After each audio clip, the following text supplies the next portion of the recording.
Yo, people, welcome back to the YouTube channel. You already know what time it is. It's time for another stream. Lateness is greatness in the building. Listen, today is a very important day. Big up everybody in the chat.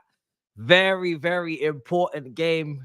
It should be a smooth sailing game. It shouldn't be any drama. Shouldn't be any compromising on our expectations, on our standards. It's meant to be a nice day today. So hopefully we get that, because I'm not trying to see no drama. Big up everybody in the chat. People are hoping for Washington to start. I'm going to go through some of these quotes as well before game. Some of the hopes. I did my preview. I didn't actually have Washington starting. I didn't know he could play off the left. If he can, then fair enough. Fair enough. He can play off. If he can play off the left, then maybe that's an option. But I would like to see as many attacking options out there as possible, man. I don't want to see any sort of defensive lineup again. I want to see those fullbacks pushing forward today. I don't want to see no foolishness in terms of that. Let's see what you guys are being said. Yes, in terms of where it is, it's on ESPN. From what I'm aware of, it's not in UK. It's only on ESPN Plus. So yeah, bit of a madness today for the game, but that's where it's being shown. Petrovic better start. Shoulda, woulda, coulda. Who knows though? Who knows with Chelsea? You don't know what's going to happen from which day to the next. You have no idea if you're going to get a comfortable win or if you're going to get some foolishness. Do you know what I mean? So we will see. We will see today. Let's see. We wish. But Pochettino made it quite clear from the outset that he does expect to be rotating a couple of players here and there.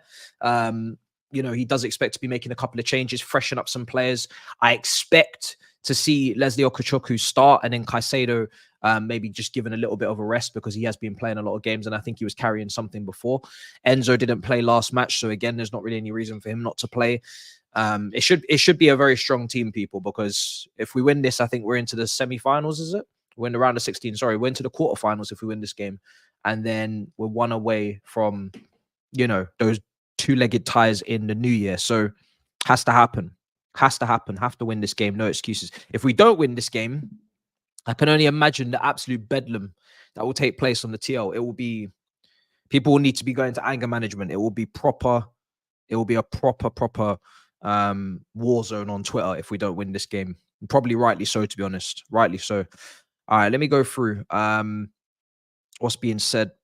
I think the lineups are going to drop soon. Is there any hints? Because they love to drop a little hint every now and then. They like to drop a few hints before the lineups come out. Is there anything we're not aware of yet? Let's see.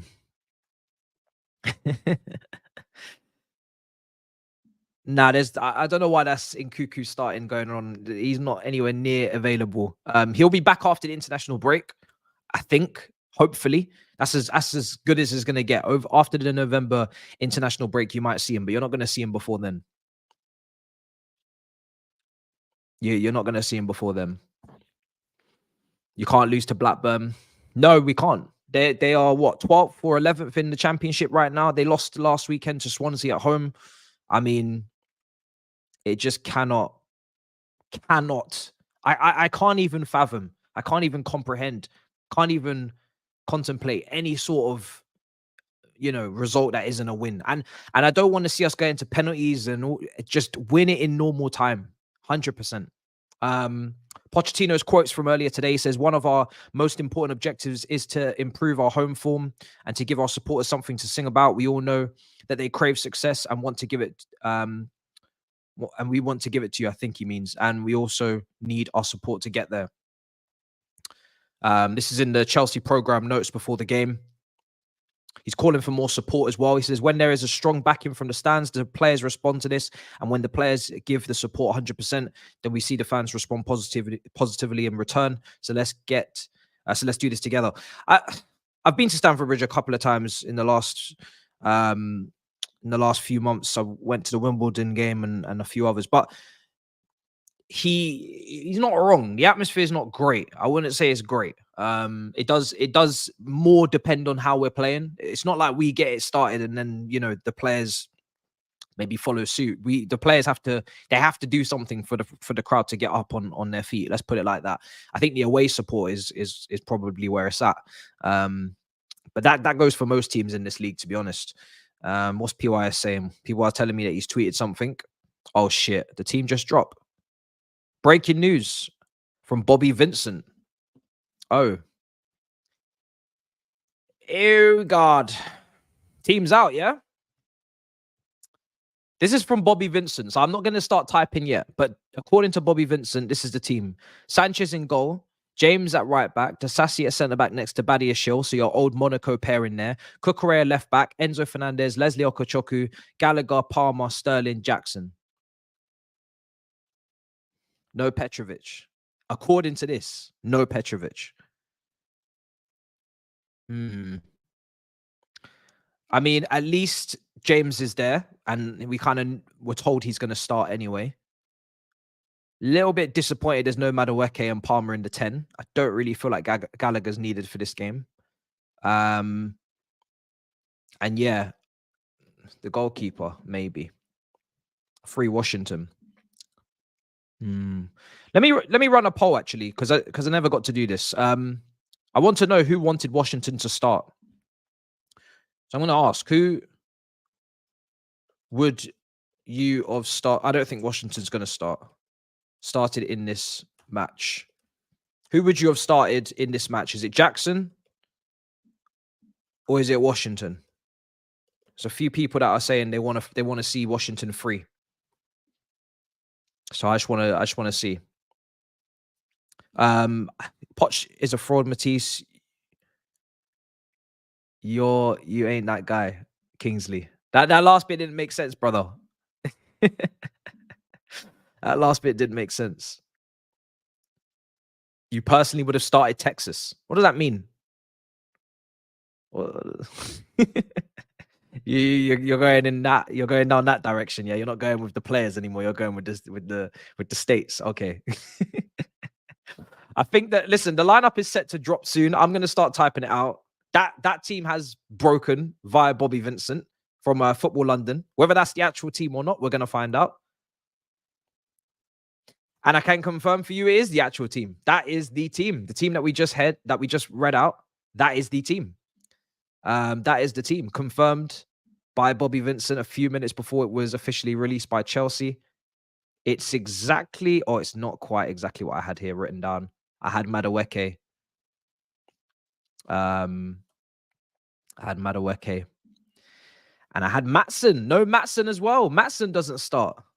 I had Matson to start this game in some capacity, whether it was on the right wing, left wing, or left back. He does not start. I really think Matson's future is really starting to look quite bleak. I think he's going to be sold, to be honest.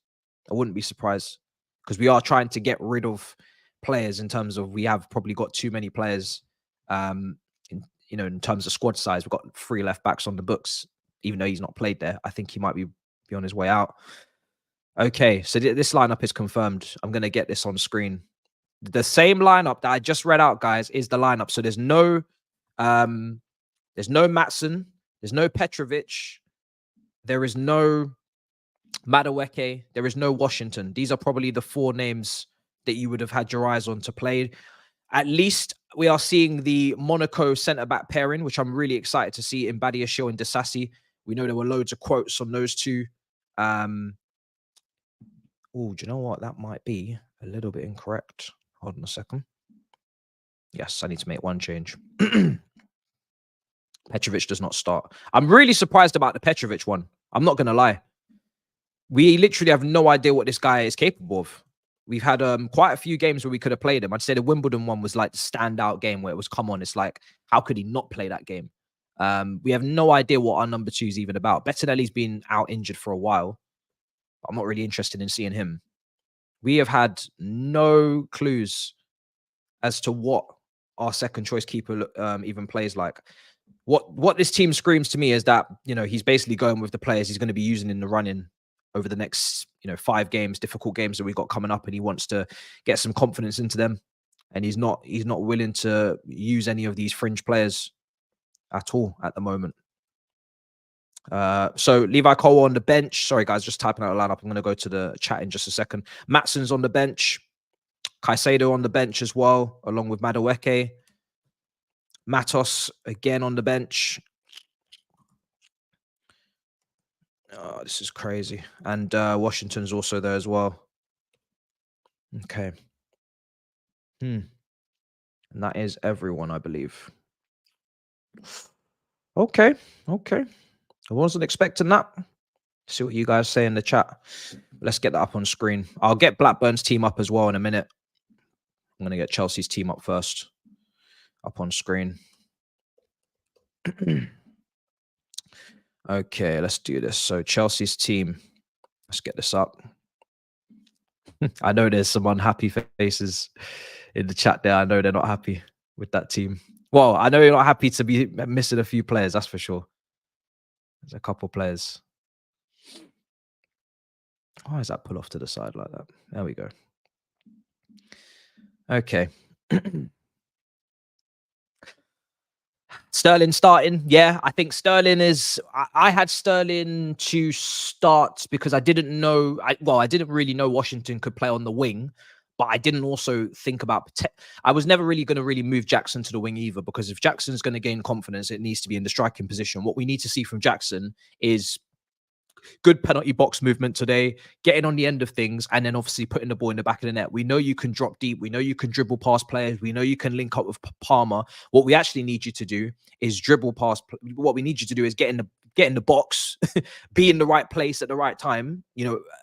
Be assessing your surroundings a bit better awareness, and then put the ball in the back of the net. So what I need from Jackson is for him to actually get this striker role nailed down and on point. Him playing well at left wing when we've got Mudryk out there competing with Sterling is not really of any use to me right now. We just want goals, exactly. So if Washington can play out there, then yeah, maybe that could have been an opportunity for him to play today, but he doesn't. Interesting. Very, very interesting. Okay, let's see. Tony may cost 100 million. What you saying? I'm saying that that's overpriced. I'm saying that's way too much money. How much was Harry Kane? How much was Harry Kane last summer? How much did he go to Bayern Munich for? Was it 100 million? I mean, that just speaks volumes, doesn't it? Because Harry Kane is levels clear of Ivan Toney. 100 million. How much did he go for?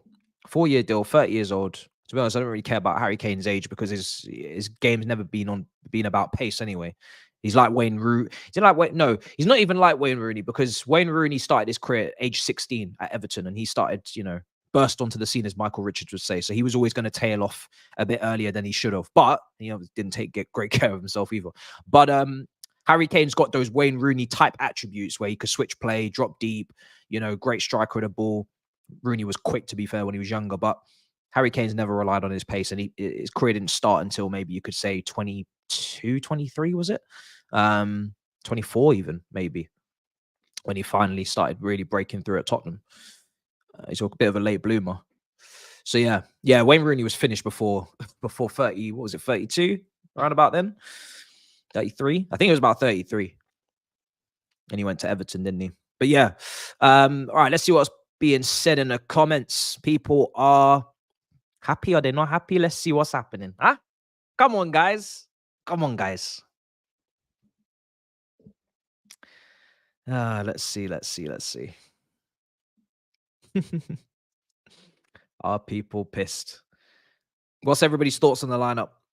I'm a bit disappointed. Yeah, Mudryk wasn't available, which is a shame because I would have loved to see Mudryk start. Oh, my bad. I would have loved to have seen Mudryk start, but he's not available. Yeah, subheading's wrong. My bad. I would have loved to see Mudryk start, but he's not available. So that is what it is there. Don't want to rush him back. He could be available for Tottenham. I think he's meant to hopefully be back for the Tottenham game. So keep that in your heads. He's been playing very, very well recently. So we want Petrovic. Decent lineup, can't complain. It's a strong team. So it's a team that's very serious in terms of there is absolutely no excuse for not winning this game. It's a very, very strong team. Like I said, the centre-back partnership, very happy to see. Reece James back, happy to see. He needs to get fitness into him. I feel a bit sorry for Gusto because he's not really done anything wrong. I think Poch already kind of said that he didn't deserve to be sent off against Aston Villa. Then he doesn't start the Brentford game, which he really should have started. In my opinion, I would have gone Gusto right back to give Madueke support. And then if you have to place 3 centre-backs, then you play Colwell at left-back because Cucurella and Colwell going forward is tomatoes. None of them are elite crossers or elite, taking on their man or, shooting. So you're not really losing or giving too much there. But as I said in the player ratings, I think it was in Mbeumo's pace and, Mbeumo's ability to, provide an outlet on transition, which is why he went with Cucurella, who had a good game, because Colwell's not as quick. But trade-offs, lots of trade-offs. Some people were saying in the comments, just don't even bother with this 3 centre-backs thing in a 4 and just go with the 2 full-backs, 2 centre-backs and just deal with those 2 centre-backs, just deal with whatever comes at them. Simple as that. So yeah, no Gusto. I think it's a bit unfortunate for him because I think he deserves to play. He's been very good this season. Colwell and Silva rested. Silva definitely needs a rest. I wouldn't play Silva in this game at all. That was a non-starter. Leslie Okachuku, I think, could provide some very good balance to Enzo as well in midfield. If you're looking for height, he's going to give you a little bit of a height, advantage in terms of what you're losing at fullback. So that's good to see. And I think Caicedo needed a bit of a rest. I would love to see Enzo unleashed a little bit more and just given even more of a free role in possession. Palmer, Gallagher, yeah, Sterling, Jackson. It is what it is. 4-2-3-1. Hopefully he does really well today. I really, really wish that I could see more of Lavia as well. It's actually insane that we signed Lavia for, what was it, 55 million, was it? Something like that. And we have not even seen him once in a Chelsea shirt. Lavia is a quality prospect. And the fact that we've not even seen him once, it pains me. I was really excited when we signed him. Still excited to see him, but we haven't even seen him once. It's actually insane. Actually insane. 58 million he cost. News on the streets, we're getting another centre-back soon. Yeah, I've heard about this. It's kind of mad that we're even talking transfers this early, but hey, this is what happens, isn't it? Well, Trevor Chalobah will be leaving in January. Let's be honest. He'll be leaving 100%. So that's the first one out. Silva has been kind of flirting with maybe retiring or going to, I don't know where. Maybe he's not going to go to Brazil. I think his kids are in school. So I don't know if he's flirting with retirement, if he'll go to coaching or what. Maybe this might be his last season. I don't know. So you have to always legislate for potentially him just ending his career, flip of the switch, and then you need to have a plan. But we still got Badiashile. We still got Fofana, who we spent £80 million on, right? He's one of the, if not the most expensive centre-back ever. So he has to recover from that, and then he needs to be played, and he needs to rubber stamp his authority on this starting 11. So you got him, Badiashile, you got Disasi, who was just signed, you've got Levi Cole. That's 4. And then there's a certain player called Humphreys who had a really good preseason. I think he was very impressive. Looks like he can play both left and right side centre back in a 4. Pretty much both footed. Again, I think he's been playing for the under-21s for England as well. Looks very good. So that's 5 centre backs. So for me, unless you have massive concerns over Wesley Fofana, which he may do because it's his second big injury now in his career. Took a massive gamble going for him in the first place. I think it was 80. Was it 80, 72? I don't know. Someone find me the exact figure. I'm not sure for Fofana, but it was a lot. It's too much. I think it was 80, but hey, maybe I'm wrong. But 65 plus add-ons, you're saying. Okay. But yeah, in terms of, unless you have massive concerns over Fofana, or you're going to let Fofana go, I don't know. Like, you've got 5 centre-backs. And if you're playing a back 4, you only really need 4 centre-backs. So I'm not sure. But one thing I do know is we need pace in this defensive line. We need pace. If you're going to play a counter-pressing system, if you're going to be, constantly in the faces of the opponent and you're going to be suffocating them almost, make them claustrophobic, you need to have a high line. You can't press you can't be compact if you're going to have a mid block or a low defensive line because you've got slow defenders. And at the same time, you still want to press from the front and engage higher up the pitch. There's going to be too much space in the middle and you're going to get cut open. And on average, when Fofana was playing for us, our line was just simply higher. Our defensive line was just much higher, and it allowed us to maybe sustain attacks better because we were more compact. So I do think we need a lot more pace in the back line. And maybe that's what they'll be looking to if they are going for a centre-back. But for me, the priority's got to be striker. I think Broya's injury or injuries, they just keep going on and on. Unfortunately, he's not providing that competition on a regular basis that Jackson needs. And obviously, we could do with a striker that is more clinical, of a different age profile as well, which is why I do like Tony, because he's 27, he's coming into his prime. I think he's got a very good all-round game, and he's experienced in this league, and he's a different age profile. He brings a little bit of something different to the team. So I do like that as an option, depending on the price, because I think 100 million is absolute farce. But apart from that, I'm pretty cool on it. It's a shame for Broya because Poch speaks very highly of him, but at the same time, if he does keep picking up injuries, and we have to be a little bit ruthless on that one, I can't lie. Let's see what else is being said. Big up everybody in the chat. Smash up the likes if you haven't already. Would you buy Elise even with Palmer in our team for the potential injuries we can't trust? No, I wouldn't get Elise. I like Elise a lot, but he's injured right now. He hasn't been fit at all this season. This is my big kind of qualm when we were going for him. Was great player, great talent, but injured currently. And this whole he's expected to be back in mid-October, or he's still not back. Imagine now if we didn't sign Palmer and we went and got, for me, it was, he was looking at Palmer, could have been Kudus, both of them fully fit, whatever. If we had gone for Elise and we had not got Palmer, we would basically not have anyone because Lise's been injured. So we'd just be using Madueke or Sterling, or we'd just be using the same players that we've had available to us before we signed him. You don't sign players that are injured. I'm sorry. It should just be a rule. Do not sign players that are injured at the current moment of purchase. I don't know how they're even passing the medical if they're injured anyway, but even still, if they're injured, they're injured. You just have to just move on to the next target. So thank God we didn't do that. And no, I don't really feel like it's necessary right now to bring in another winger. I think we've got a lot of wingers right now. We need to develop them. We've got enough young wingers to develop. Next, and Elise doesn't really bring goals to the team either. If there's one thing that we need, which is goals, I think our chance creation, I mean, against low blocks, I'm not even going to blame the players so much on what happened in the weekend, even though they should have finished their chances. I think Poch just needs to be a lot braver. And maybe like I said, Brentford's aerial threat maybe put him in two minds. But just in general, against low blocks, you want to cut them apart, then you need to play fullbacks that are going to overlap. You can't go with a flat four and think you're gonna change any sort of defensive block that Brentford are going to put in front of you. So I don't even blame the transfer policy on chances created against low blocks, because we've not even seen in Cuckoo, we've not even seen this team fully put together. So until we do, I don't think that's necessarily a massive issue. I think we just need to take our chances and play a proper team. But yeah, I wouldn't take an injured player. No, I think striker's got to be priority, and don't do too much. I think less is more right now. We've almost got this team together.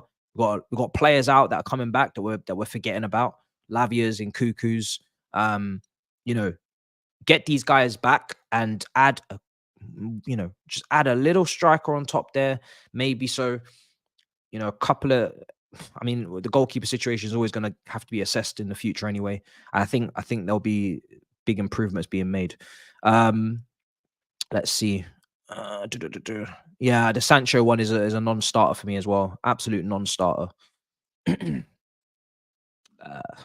Osimhen, he's very expensive, isn't he? Extremely expensive. That's the only problem with him. Let's see. Our defense costs more than Blackburn's whole team and stadium. Facts. That's not a surprise, is it? That's not a surprise. Oh dear. I would go for. Oh yes, is this the guy that's ripping it up in the Eredivisie? Is he playing for Feyenoord? Is it? Two young players. I've not seen any of the young players play. But I must say, I don't like the fact that. Listen, I get it. And Carney as well. Carney Chukwuemeka, I should have mentioned, as another player that's not even, featured since the West Ham game. And he's a great talent as well. I don't like this pressure that Poch is putting on Nkunku to come back, because when Nkunku does come back from injury, just because he's training, it doesn't mean he's ready. He's been out for a long time, and he was injured last season as well. So this level of importance on a player that's never kicked a ball in the Premier League, it's got to stop. Like, don't get me wrong, he's going to improve us massively in terms of the finishing and the movement and interchanging with Jackson and giving us another option in the box. But we shouldn't be a one-man team. That we shouldn't be a team that can't function without one player that we've never even played before. That for me is not the way forward. It should be a team, shared effort in the attack in terms of contributing to scoring goals. So I get it from a profile standpoint. There's not. Maybe him and Carney are the two that we're going to be in that left half space, and we're going to, potentially bring goals to the team, more so in Cuckoo. But even still, man, and put all this pressure on this one guy to change the world, because if he doesn't, then everyone's going to be like, oh my days, this is crazy. The expectations are going to be way too high. Let's see. Yeah, I'm just going to leave that super chat, Lewis. Appreciate the support. Don't know what you're on, but I'm just gonna leave you there. Oh dear. Yeah, ESPN Plus, people, is where this game's gonna be on. Don't forget. I've heard again, another talented player. I've heard. I don't know how much to take. I don't know how much to take from it at this current moment, because the thing is with me, is that when I see transfer rumors at this time of the year, or way outside the transfer window, I just don't know how much stock to put in it, because sometimes it's boredom, or it's just fabricated shit, because people got to get their engagement and their clicks for the month and whatnot, and there's no real things moving. I don't know if this is a genuine a genuine link. I don't think Fabrizio or Ornstein has put it out. I don't know who has, but yeah, I'm kind of just at a point where Easy does it. He had a crucial ligament tear in 21-22 that kept him out for 265 days. Bit of a red flag. Another player that's had a massive injury. Has he had problems since? Seems to be okay. But yeah. Is he really needed though? That's the question. Is he really needed? Where will he play? Is he a striker? No. Do we need another 10 with Carney, with Palmer, with Nkuku? In my opinion, no. So I don't really see what we're doing with that one. And I don't. That's why I'm also not really reading too much in it, because if we got 3 10s, and we have Carney, we have Carney and Nkuku and Palmer that can play 10. Then we have Gallagher that plays there as well at times, and the manager rates all of them. So what's the need for this guy? You know, what's the need? For me, it doesn't really make sense. So yeah, I'm not really understanding that one, but I wouldn't be surprised if there's not really too much to it as well. That wouldn't surprise me. We're linked with this guy one day, then we're linked with Musiala the next, you know. And for goals, this guy, I know he's still young. 2 goals so far in 9 this season, 1 goal last season in 17, 7 goals in 24 the season before that. Probably 21-22 of was his best season with 7 goals, 10 assists in 24, which was 17 GA in 24, which is a good season. But is he a prolific goal scorer? I mean, he's only 20, so it's harsh to judge. That season he put in when he was 18. But again, we could do this with so many players. It's harsh to judge because they're still really young. Why do we need more young players in this position that are not really going to give you a proven track record, but they're really, really talented, that need developing? Why haven't we got enough of that? And this is before I even get into the Andre Santoses, the Cassidys, you know, these other midfielders that could potentially be box to box and whatnot. So yeah, weird. Yeah, unless he's going to play Nkuku as a winger or a striker. He did use Nkuku as a striker a little bit in preseason, but I think that was more because he didn't have enough options up front to play Nkuku in the 10 and then to play a striker. So yeah. But yeah, in terms of sales, I think Matsson's in trouble. We're not using him much. And the way Cucurella is playing as well makes it even more of a thing where Matsson's not going to see game time at left back, and Chilwell's been made vice captain. So Alphonso Davies could be our new left back. I don't know why I have a good feeling about the Spurs game for you. Really? Who do you support? You got a good feeling about the Spurs game for us? Where'd that come from? Where did that come from? This game kicks off at 7:45, guys, I think. Big up from New York City. I'm coming to London in December. Is there any chance I'll be able to finesse tickets to the Sheffield game? I don't know, you know. I don't know. Maybe. I mean, if you take a look at the ticket exchange, that sometimes is maybe a good way of getting it. Also on Twitter, sometimes people just have spares, but you need to be very careful because sometimes it's very fake. So you need to make sure that you verify the account, make sure it's not a fake account or it's not a fake. You know, so don't. Yeah, just be very careful. Sometimes people be sending the money over and then what they get sent back is some foolishness. So yeah, be very careful. But if you're not a member, I think the first thing you need to do is become a member if you're not a member. And then you're going to have a lot better chance in the waiting rooms and whatnot after it's gone through all the loyalty points and whatnot, all the different through the system for the fans that go most regularly. But that's the best way to go about it. But yeah, even hit up maybe like Carefree Lewis, maybe why Charles Sadiq is another one, is a good one to go for. So yeah, hit up, like, if you see content creators that are like going to the games quite often, they got their ears close to the ground. They might know where you can get good spares, reliable people. When I need a ticket, I just tweet. That's my only solution. Let's see.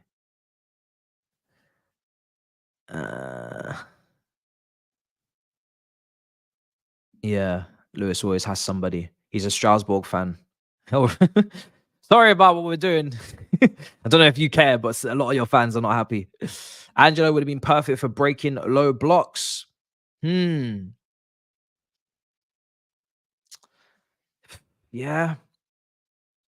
Yeah. I think Angelo, I said it in preseason, I think he's a player that for me is very intelligent for his age. He's played a lot of minutes and he shows that in his game intelligence. Like he's he's not selfish at all. He's got a great picture in his head, and he's somebody that likes to combine with others. And I think when I look at the way Palmer's been playing and the way that Jackson, it's a lot of players that want the ball to feet and then like playing in amongst it. But you still need a runner though. You do need a runner off the ball. You need someone to stretch the pitch. That would probably have to be like a Sterling. Mudryk comes into this here maybe as well. I think Madueke, with all of his pace and his skill going 1v1, he's got to take advantage of that, start cutting in and taking those shots. If that shot had gone in against Brentford, oh my days, life could have been so different. We've hit the bar a few times this season. I think at Bournemouth, Sterling with a free kick hit the kind of crossbar / post, random free kick. Jackson hit the post as well. Madueke there hitting the bar. Yeah, so many nearly moments, jarring. But yeah, Diego, go on loan at Lyon. I don't know how his loan is actually going, to be honest. I did see him in the stands a couple of weeks ago, just chilling. So I'm not sure if that's going well or not. But Lyon are having a bad season. They're really low down in the table. Really low down in the table. So yeah.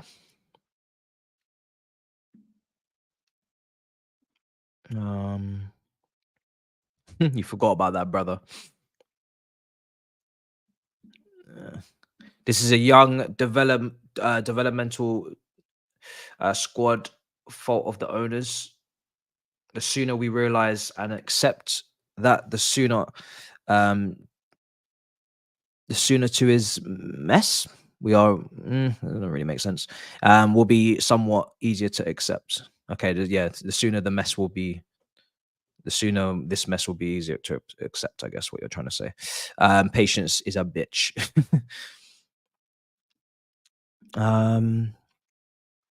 Stop asking me when my next shape up is. This guy, bro, just spamming. When's your next shape up? When's your next shape up? Bruv, the shape up will be there. It will be there maybe. It will be there this week, sometime this week. Yeah, actually this week at some point. Let's see.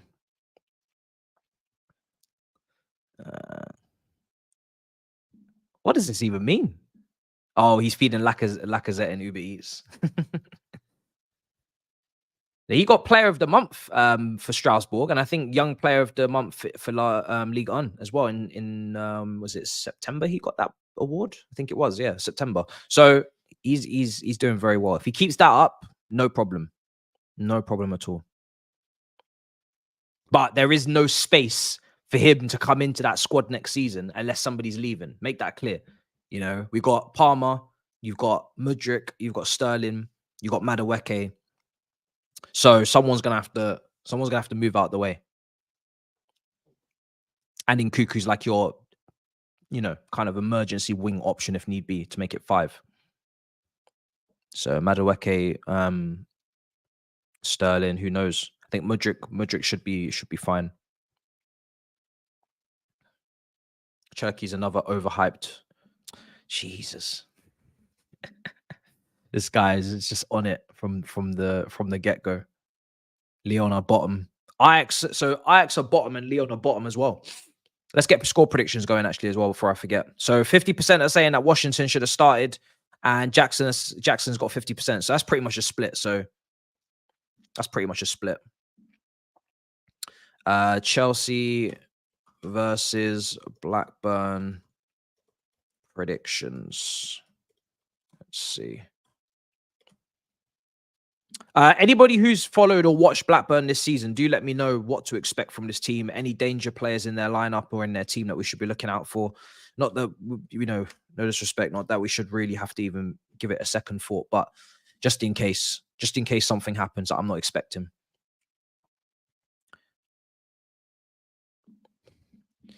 The board isn't blameless, but I want to see Pochettino play players in their favored position. We always have to hope that managers do this when they come to our club, isn't it? They're always coming up with these wacky ideas. We've got players, centre backs playing fullback, wingers playing wing. We got fullbacks playing wing, centre midfielders playing wing.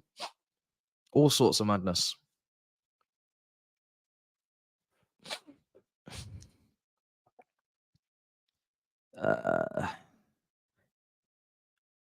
Sell Sterling, he's been playing at the top level since 19. He'll be finished soon. Selling him is easier said than done because his wage package is about 300k. So good luck finding someone else to pay that. He'd have to take a humbling. And I don't know when his contract expires, but I think when we signed him, he signed a 5-year deal. I think we weren't offering wild contracts back then in the first summer because the players we were signing were quite old. So, well, at least old for you know, this board in comparison to what we've been doing recently. Koulibaly's and Bamiyangs. So yeah, these guys were getting like 3, 4, 5-year deals. It's contract extension. I think it's a 5-year deal he got. Usually Blackburn play a 4-1-4-1. So it's probably going to be a low block. And another opportunity for us to go up against a low block and, you know, actually try and do better this time. But today we've got 2 fullbacks at fullback. So we've made moves. Now, it's a bit lopsided still because James is the one I expect to do much better on the right side. Going forward, Kukurea will be more tucking in. Hopefully, Badiashile can break some lines with his passing. He was really, really good before his injury as well. As soon as he signed, he was really stabilizing our defense really, really nicely. He's doing very, very well. So, is there a world where him and Colwell can play together in a 4? 2 left footers. I don't know how everybody feels about that. 2 left footers in a back 4. 2 centre backs that are left footed. I've not seen it too much. Can it work? I don't know. And Disasi's he's been good, I think, outside of the weekend when he has obviously played in the wrong position. So again, that's on Poch. Let's take a look. Chelsea. All right, let me take a look at the Blackburn 11. The thing is, I don't recognize any of the Blackburn players at all in their team. Gone are the days where they had Roque Santa Cruz and Pedersen and, you know, Samba, Friedel, all these guys. If you remember, I'm sure you do. Unbelievable team that they had. But the guys I'm typing out right now, I don't know these guys. Britton starts at right back. Is that Leon Britton? Is that the same Britton that used to play for Swansea? I don't think it is. Can't be. That guy was old. Carter starts centre back. Hill. Not sure if that's a Hill I know from the Stoke. Probably not. Don't know any of these guys. I'm pretty sure they were on the cusp of playoffs last season to be promoted back to the Prem. Do not recognize these guys. Nope. I'm not a single player, honestly. I'm not even ashamed to say it. Not a single player do I recognize in this team. I'm not afraid to say it at all. Damn. Damn. Life change. 7-0 win. Arsenal are playing with Kivio and Gabriel as a 2 centre. Okay, well then there you go. Someone's finally running the experiment. So Arsenal have decided to go with 2 left footers tonight against West Ham at centre back. Has Declan Rice started as well? Let me know in the comments because that was a bit of a debate I saw on YouTube there earlier. is Declan Rice going to start? Back at West Ham, are they going to boo him as well? Are they going to boo him? I mean, to be honest, we've had this conversation on here before as well about booing players when they come back, but this is a different level for West Ham. That guy was the captain who won you a European trophy. And considering who West Ham are, that's a pretty big deal, like a massive deal. So I don't know. Booing him, it seems a bit mad. I'm not going to lie, but I'm sure they will. I do not recognize anyone, even on the bench. I don't recognize any of these players. This is nuts. Usually in the championship, in every team, I can pick out a couple of players. Even if they're coming towards the end of their career and they were in the Premier League before, I'll be able to notice a few people, but this is mad. I don't know if they're resting or they're going strong, Blackburn. I have absolutely no idea if this is their strongest team. Looks like a few changes that were made to the team that played against Swansea, so I don't know if they're playing their full strength team. They've changed their striker around. I'm really not sure. All right, let's get these up on screen. Blackburn's 11 and bench. Okay, let's see.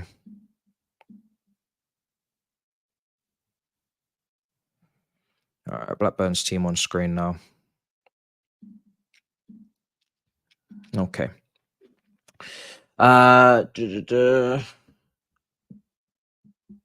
Thank you very much. Appreciate it. I just didn't get scared.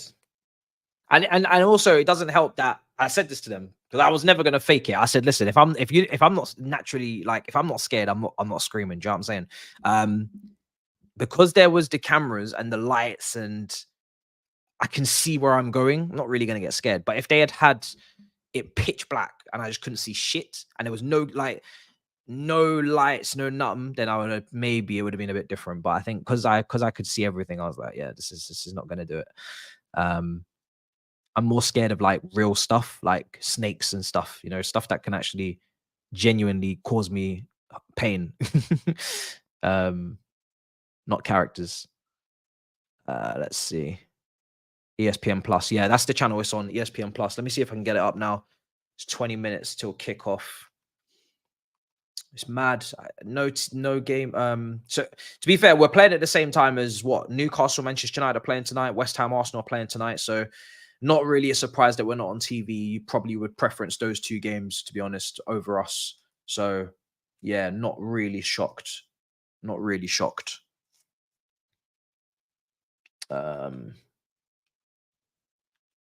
Is it on Super Sport?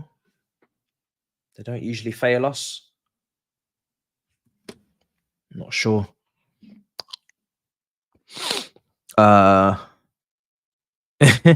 being Sports 4 as well. 2-0 Blackburn. I think Petrovic should have started today. Yeah, that's my one thing. I think for me, definitely Petrovic should have started. I wanted to see him given an opportunity just to give Sanchez a bit of a kick up the arse because I think he needs it as well. And I would have liked to have seen Maatsen in some capacity, whether it's at left back or left back is where I would have liked to have seen him. And then you've got, someone to really overlap on that side for Sterling and give him some support. And I think that makes us even more dangerous.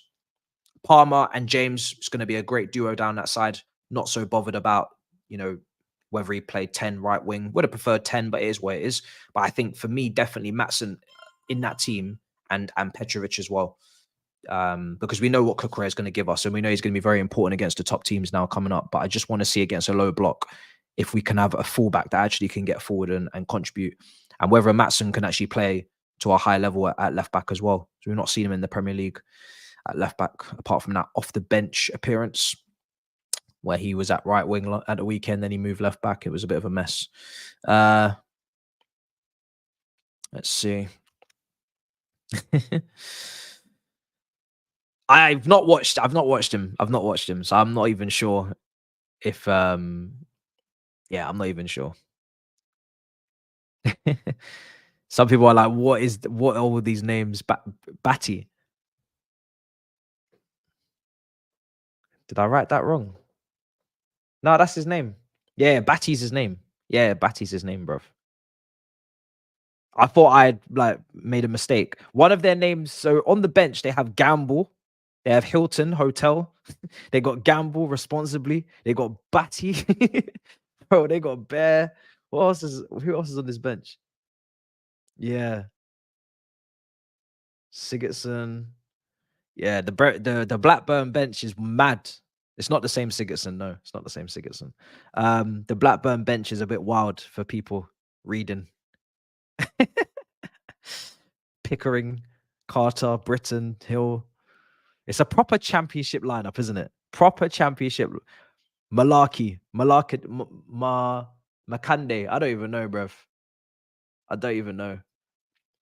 It's Travis. Yeah, it's mad. These are not Premier League players, that's for sure. Don't let Tonali know. Travis Scott.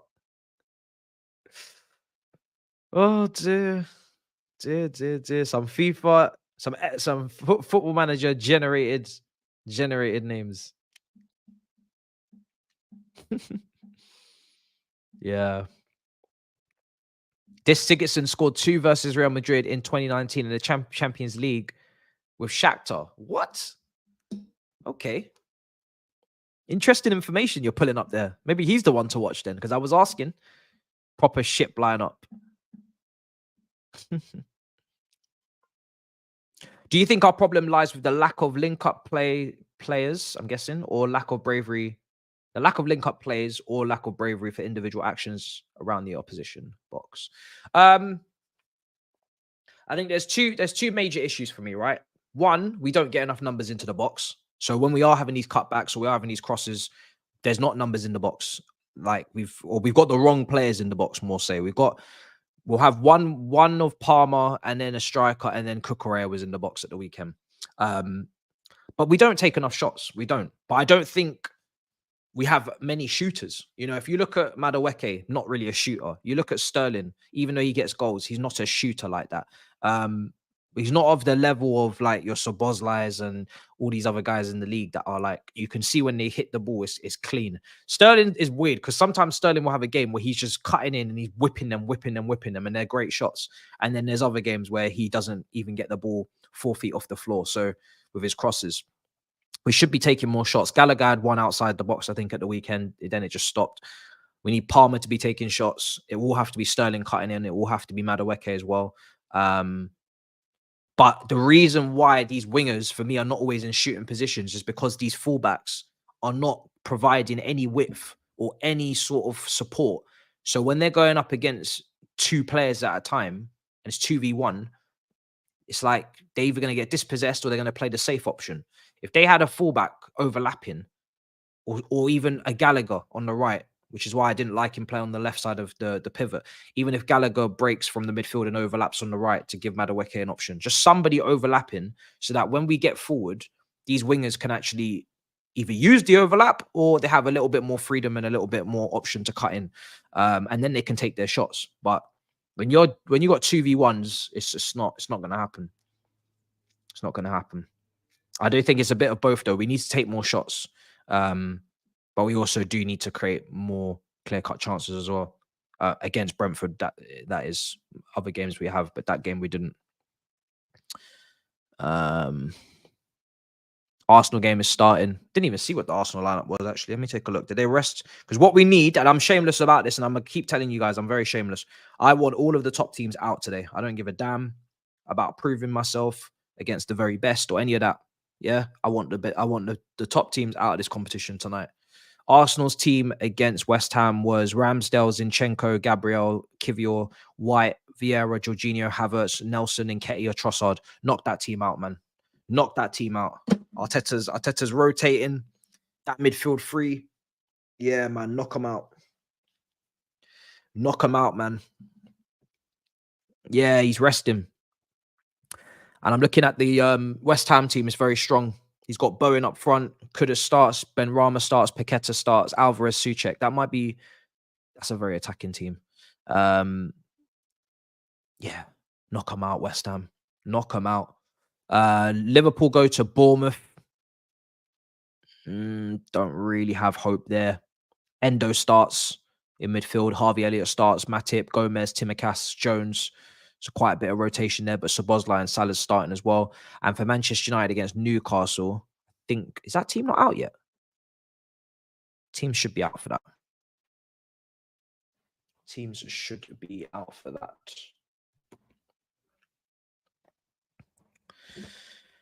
Let me see.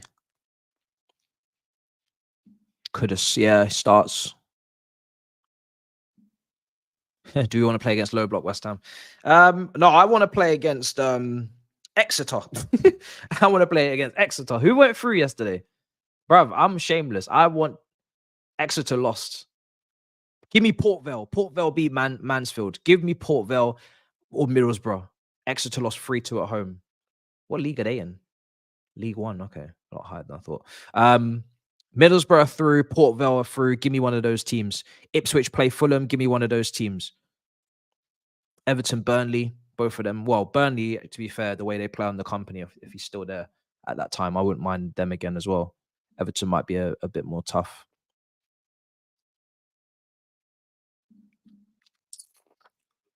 You're rude. Man said, do I think Chelsea can get a shock win? You're crazy for that. You're absolutely crazy. Listen, of course I'm confident we're gonna win this game, man. If I wasn't confident winning this game, then I think I'd have to just leave it, keep it moving. Can't believe Matson's on the bench today. It's a perfect game for him.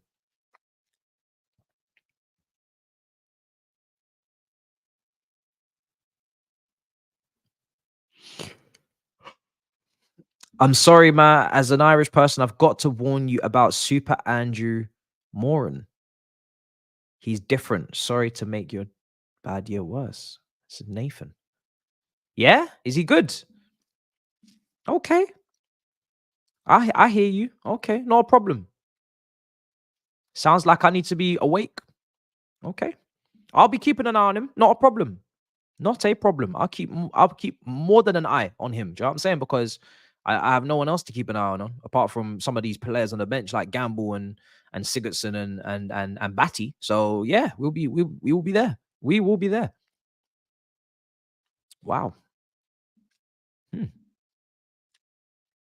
He's a Brighton Academy dude. Oh, jeez. Oh, Jesus. Oh, okay. Okay. He's on loan from Brighton. Okay. Okay. Manchester United lineups are out. Onana, Dallo, Lindelof, Maguire, Reguilon, Hannibal, Casemiro, Anthony, Mount, Garnacho, and Martial up front. And Lewis Hall starts for Newcastle, our Cobham graduate. And Livramento also starts for Newcastle as well in this game at Old Trafford, along with a very heavily rotated Newcastle team, to the point where if Manchester United don't knock them out, it's actually quite embarrassing. Joe Linton is back for Newcastle, which is nice to see. Haven't seen him in a while. Matt Ritchie is starting up front. Joe Willock is also back in the team. Longstaff's there as well. Gordon is there. Target, Dummett, all there as well. It's a very, very heavily rotated Newcastle team, but there are some old faces. I've kind of missed Joe Linton. I'm not gonna lie. Willock, Joe Linton, and Longstaff. That was the one. Forgot all about Joe Linton, to be honest.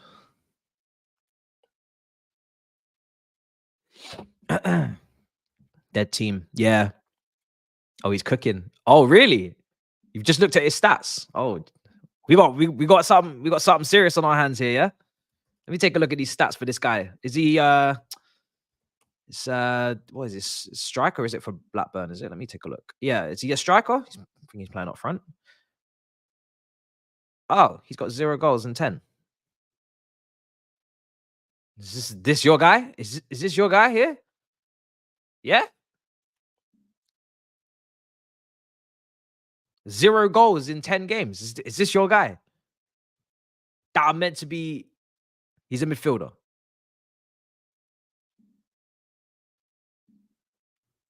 I don't know if you're taking a piss. Oh. Is this your guy? Come and collect your guy, bro. Okay. Okay. Well, let's see. I'm not going to judge him off stats. I'm a bit confused. I'm not going to lie. I expected to see more. 2 goals in 2 in the EFL Cup, though. But okay, let's see. Let's see what we're in store for. Maybe I'm jumping to conclusions. Maybe I need to chill.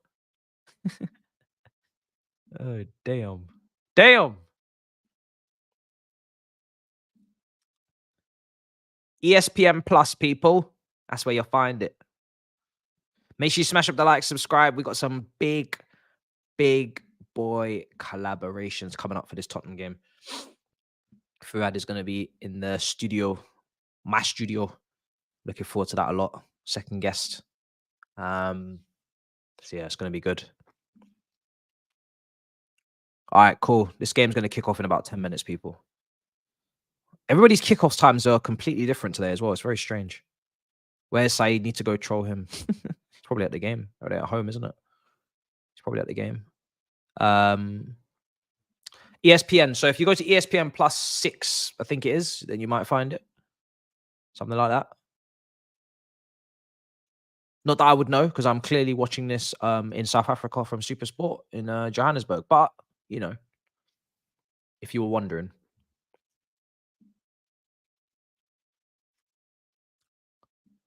Bayer Leverkusen have scored 51 goals this season in all comps.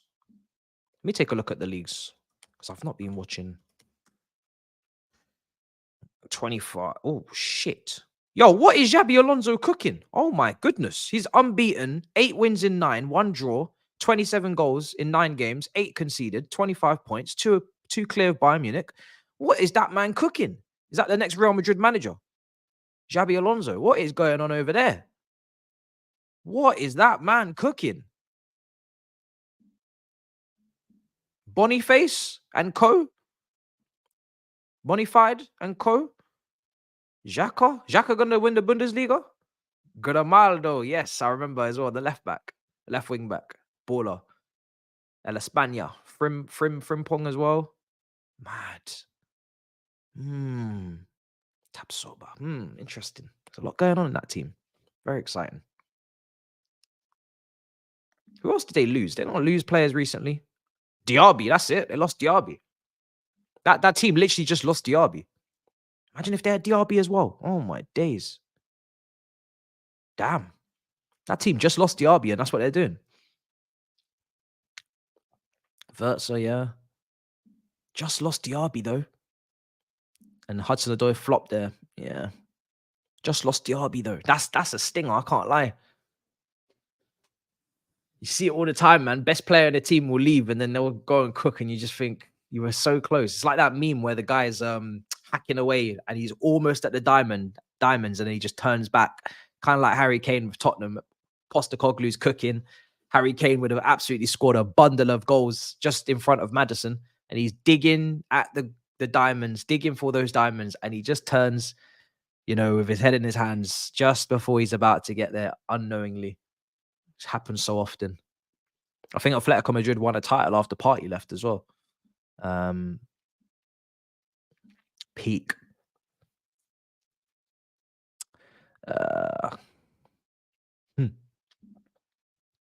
News on the street. Yeah, we read that one out already. Much appreciated.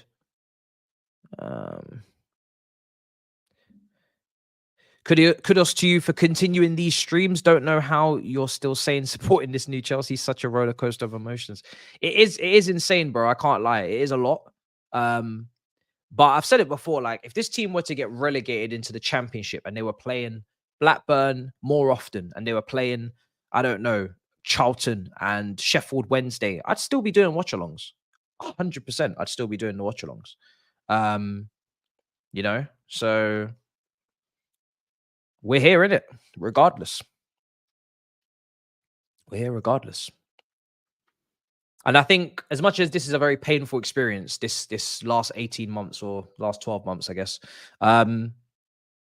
you do, it's your team, innit? You know, you're following them through thick and thin. You can't just be there for the good moments and the trophy lifts. And we had our very good 20-year period of just absolutely running amok. And now we may be going through a little bit of a period here for a year or two, hopefully no more than that.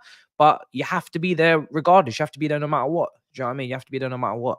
And I think the next time the success rolls around, I'll be even more appreciative of it than I was the last time, you know, the last 2 decades. Um,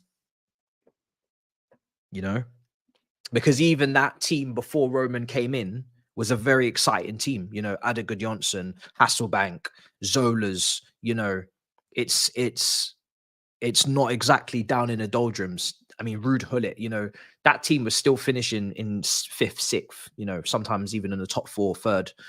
I think we were runners up as well to Arsenal. Like that team wasn't 12th. Do you know what I mean? That team wasn't 12th and getting battered up most weekends. So even before Roman, you know, that team was still a fun team to watch. So yeah, this is not being experienced, this kind of form, especially at home, one win in the last 13 or whatever it is since early 90s. I definitely wasn't born for that. Early 90s, you have to go all the way back then to find a team for Chelsea performing maybe of this level. Yeah. Yeah. People forget the team before Roman was a very exciting team. Very, very exciting team. I mean, Hasselbank and Gudjonsson, that is a ridiculous strike force. That pairing is mad. You know, that pairing is insane. It's one of the best nines we've had. And then you've got a guy that ended up going Barcelona as well. Icelandic Prince. You know, that's a pretty damn good forward line.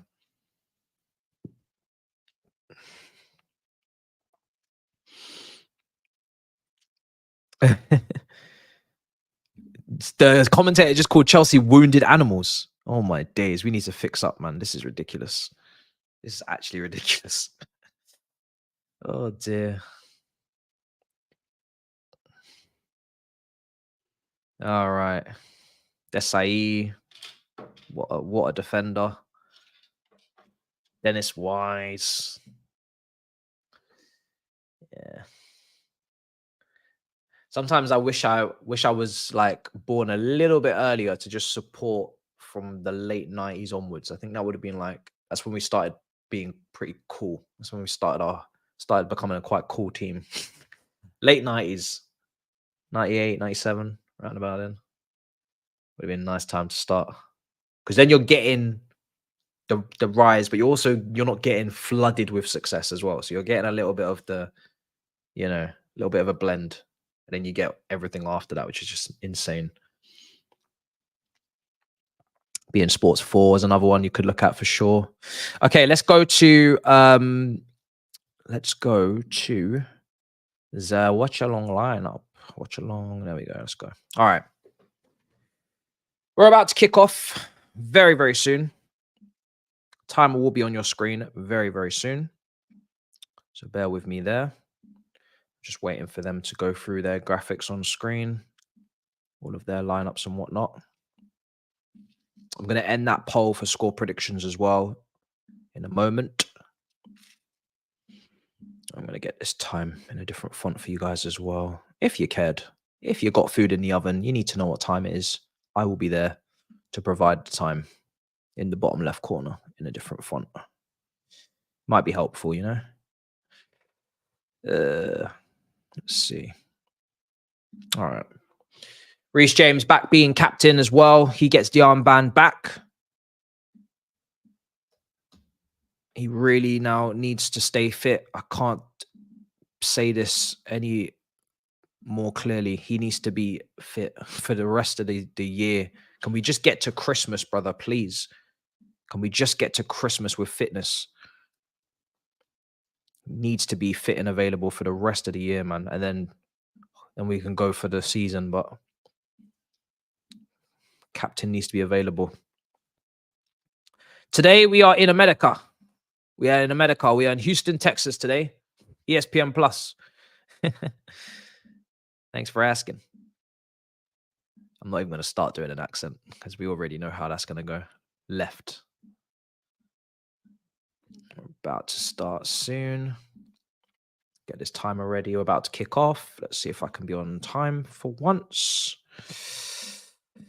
And we are almost there. There we go. And we're kicking off. Come on, hurry up and kick off now. Let's go. We've waited. There we go. Bang, we're in. We're locked and loaded. We're in. Game's kicked off. And we've already got a shot blocked out for a corner. Early days, early doors. The first thing we did at kickoff was pass the ball progressively forward immediately. Enzo got the ball, looked for Jackson, played it in behind, and then he got his shot blocked out for a corner. Great way to start the game. We should do it more often. Corner now. Gallagher's going to take.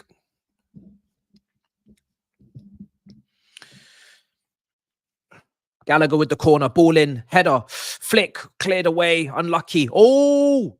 Blackburn failing to clear their lines. Very close to causing a mess back there for us to capitalize on and score. Should have really hopefully had a body there, but really, really good start. First minute. Already had a couple of chances.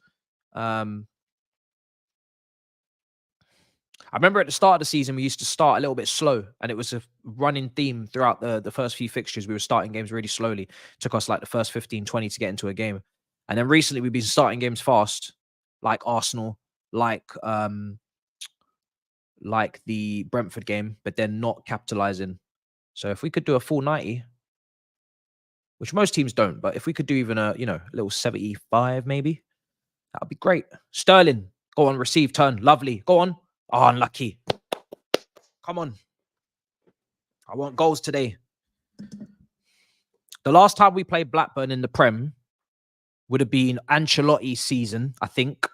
Or Ancelotti's, one of his 2 seasons. I think they got relegated in 2011. And we won the Premier League with Ancelotti in 2009-10. And then he was there for 10-11, finished second and got sacked, which was just outrageous. Then again, we did win the Champions League after that. But yeah, that's the last time we played this team, which was what, 12 years ago? Which is mad. Very different Blackburn now. Sterling. Oh, lucky. Fuck's sake. But yeah, we battered them 5-0 at the Bridge. I think it was in our title winning season. Well, Ben White has scored for Arsenal 1-0 at West Ham. Is it Olympic Stadium, isn't it? I think it is. So 1-0 to Arsenal. Brilliant. But yeah, we beat them 5-0. We couldn't stop scoring those days. Leslie Okachukwu's going to foul. That's a foul. Bigger fish to fry. Do you know what it was? Yeah, I just didn't know. Just didn't know what to say. Did not know what to say. So I just started saying no. Repeatedly. Just started saying no. Oh, is it own goal? Okay. Ben White own goal. Oh, sorry. Beg your pardon. Excuse my manners. I thought it was a Ben White goal to put Arsenal 1-0 up. You're telling me it's an OG. Oh, crap. Beautiful. Oh, damn. Damn. I did not read properly there. Out of touch from Sanchez. I did not read that properly. 1-0 to West Ham. Brilliant. Now I mean brilliant I mean that now. Sanchez rolls it out. Leslie Okachukwu. Let's play out wide. Into Jackson. Enzo. I feel like we overcomplicated that one.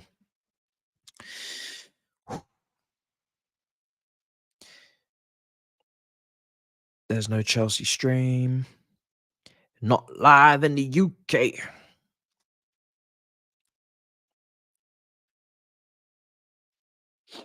Four minutes gone. Sanchez on the ball.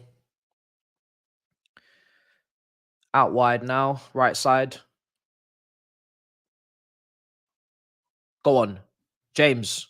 Hustle and bustle. Reece James into Palmer. Quick free kick, I think, for the free kick. It's got to be taken back.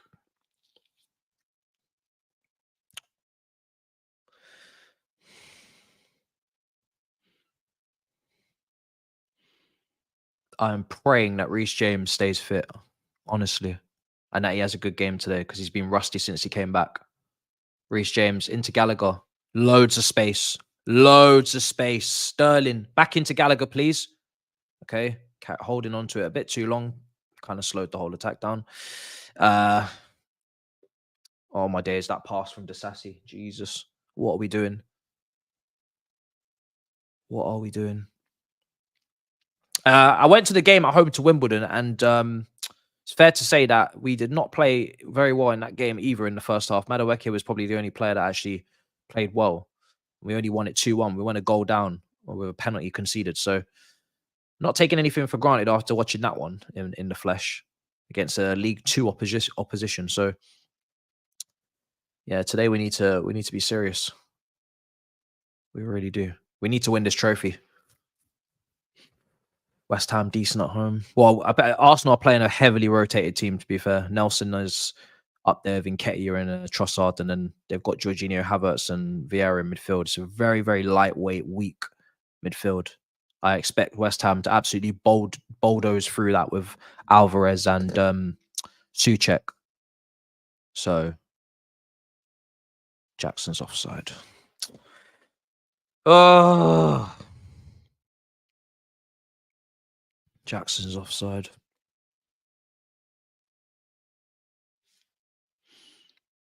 Blackburn back in possession, playing down the right side, sorry. Cucurella, Sterling, track back.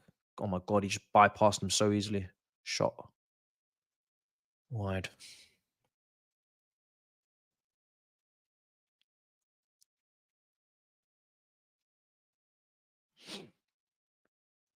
Cutting in. I'm not gonna lie, Sterling's defending was so half-assed. It's just jarring to watch his defending. Same happened at the weekend for the goal. Cucurella was 2v1, had no help.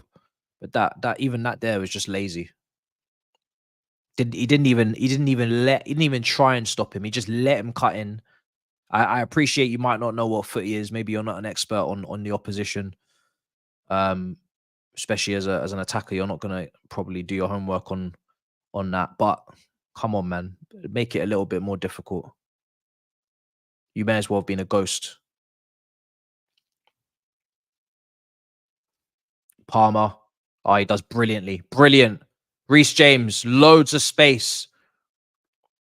Gallagher, loads of space. Reece James, please pick someone out. Sterling, oh my God, they've just ran into each other. If there is any sign of miscommunication and a lack of understanding, you just saw it on a football pitch. Jackson, just take the shot. Oh, blocked. I mean, there's about two people running into each other there. Sterling and I think it's Jackson as well. And I don't know what we're doing. Sterling and Enzo. Enzo just runs into Sterling. What are we doing as a community? Honestly. Bloody hell. Man just ran into bruv. Man just ran into him, you know. Oh.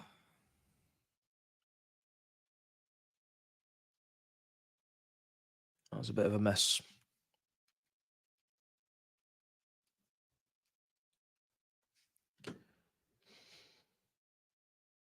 What now? Jackson being booked? That was hilarious.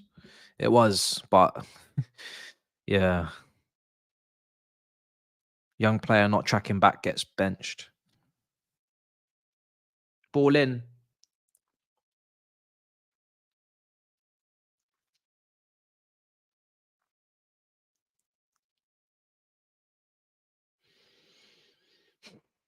Eight minutes.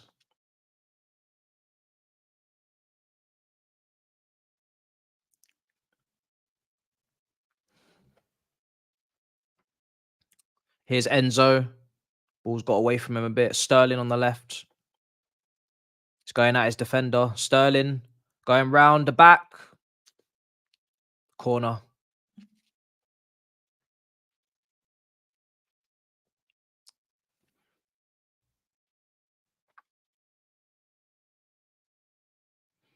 That's a corner.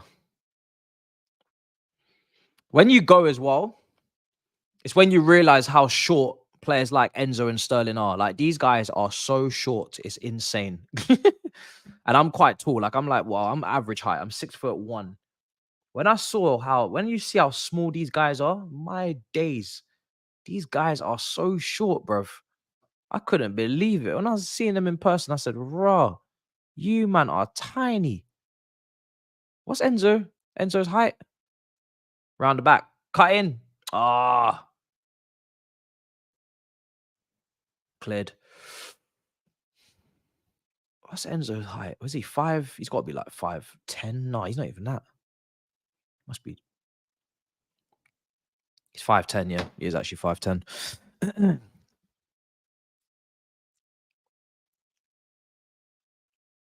Am I tall? I'm not really tall though. 6'1". 6'1's like average, isn't it? Is it? No, I'm not even taking the piss. Is it not average? No, I'm above average. Okay, fair enough. What's the average? Is it 6? Is it 5'11"? Yo, people are cussing. They're like, yo, oh, swear. Okay, I thought 6 was average. For a guy, I thought 6 was average, and then like 6'1", 6'2", 6'3". I thought like 6'2" plus is like, okay, now you're above average. I didn't think 5'10" was average. I thought 6 was average. Fairs. So 5'10's average. Okay, fair enough. So Enzo's the average height. That's mad. Because that brother's small. That brother's small, man. 5'9" is the average male height. Really? So what's the average height for females? Is 5'5"?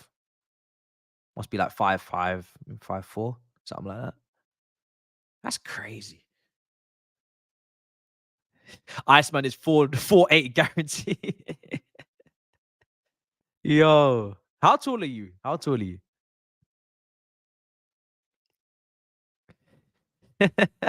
I'm average. Okay, so you're 5. Female can't be 5'7". Is it 5'7"? 5'4", 5'4". Okay, yeah, 5'4". 5'7's too tall. 5'4". I'm not even taking the piss. I genuinely thought the average was 6. Man, am I telling me the average is 5'10"? I was not aware. I've just cussed out Enzo for no reason. Yo.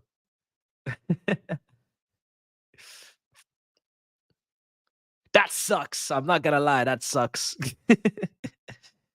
That sucks. Yo.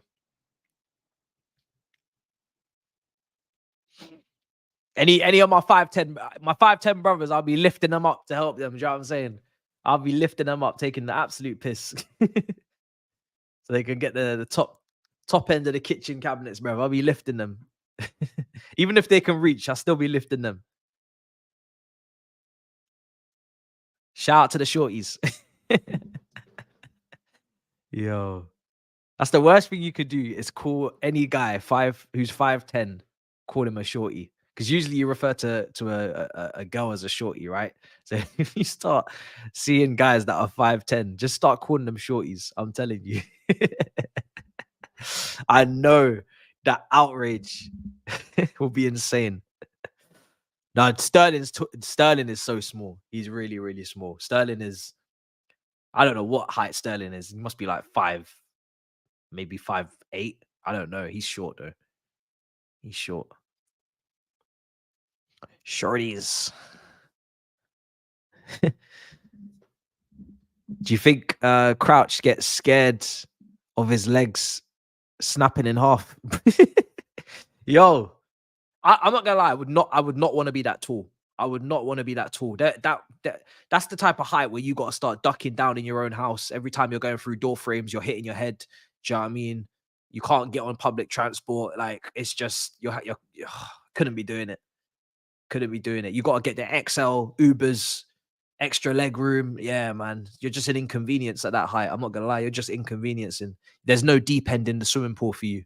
Like you can't even test yourselves when it comes to swimming. You just stand everywhere. Do you know what I'm saying? Man has to go out into the Pacific Ocean to test himself whether he can swim or not. It's just too much. It's a lot of inconvenience. I can't lie. It's far too much. It's 5'7". Matson's 5'6". Yeah, you could tell, man, that these guys are pretty short, to be fair. It's just unnecessary. You don't need to be that tall. Just tall for no reason. Unless you're defending a corner or something. Like what's if you're playing basketball, if you're gonna be that tall, you better do something with it. Because Can't be that tall for no reason. It's unnecessary. Buddy Ashil, nice to see him out there playing left side centre back with Firmly in their half. Oh, just misjudged the flight of the ball, Palmer. Ah, misjudged the flight of the ball, man. Was it Buddy Ashil that played that pass? Oh, press! Come on. We almost got them there. We almost got them. Here's Enzo. Blackburn playing it over the top.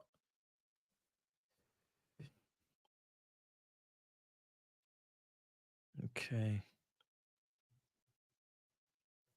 Here we are. Enzo. Badia Shill. Sterling. Is receiving it. Sterling. Playing out wide. Enzo. Playing it long over the top. And into the side.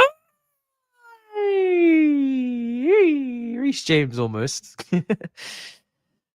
Reece James, a fully fit Reece James would have whacked that in the back of the net. I'm telling you. But he's a bit rusty. You can tell. Man's rusty. A fully fit Reece James would have levered that.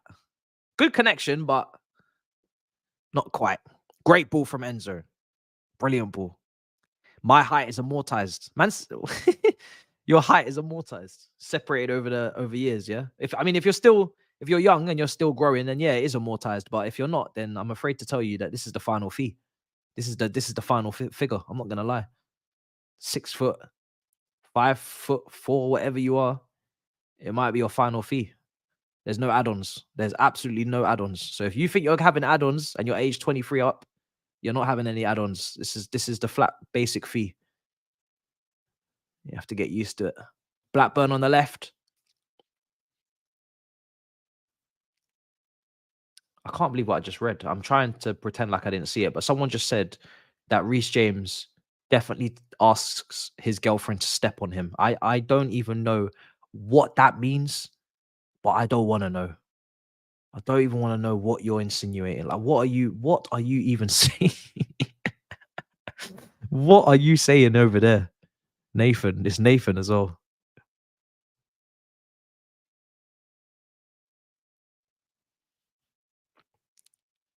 What's your gain?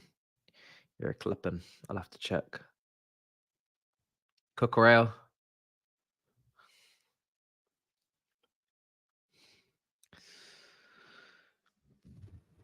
Family stream. It is a family stream. It is. It's a family stream at 8 o'clock on a very chilled Wednesday evening, you know.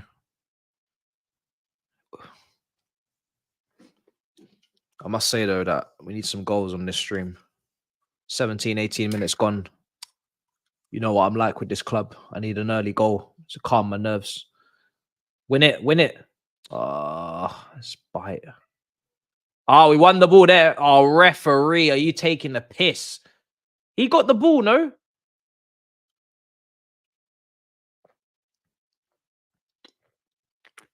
He literally won the ball. Don't know what we're doing. Is it just me or did Leslie Okochoku just win the ball? What are we doing here? Gallagher clips out wide to Sterling. On your bike.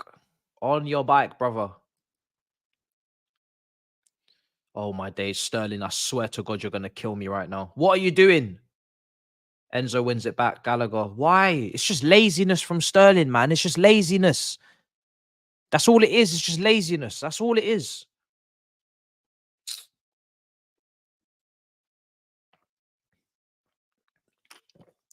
Pure and utter laziness.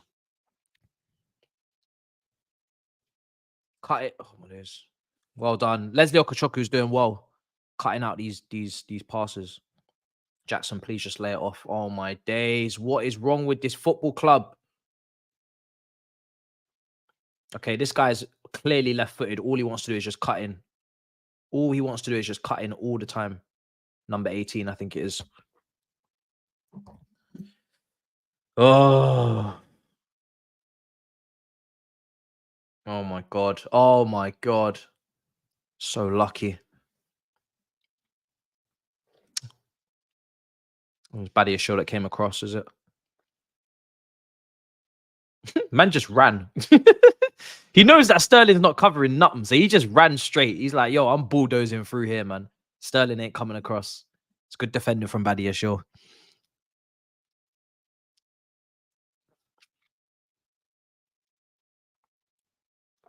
Why am I watching Blackburn popping it about on this right side? Oh my days. Oh my days. Why am I watching Blackburn chopping it up on this side? Oh my days. Sterling is just like, I don't know if he's even like with us here today. He's not with it. This guy, it's like having 2v1 against Cucurella, because Sterling is just nothing in defense. Doesn't track no one, doesn't make himself difficult to get past, doesn't block passing lanes, bruv, he just ghost. And then he gave the ball away in possession to make it even worse. Start all of this from this, what started all this madness in the beginning. Goalkeeper just hoofed it out. He's not press resistant. That goalkeeper for Blackburn is not press resistant.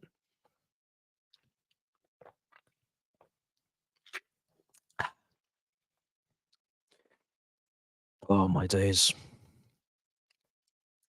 Yeah. Here's Enzo.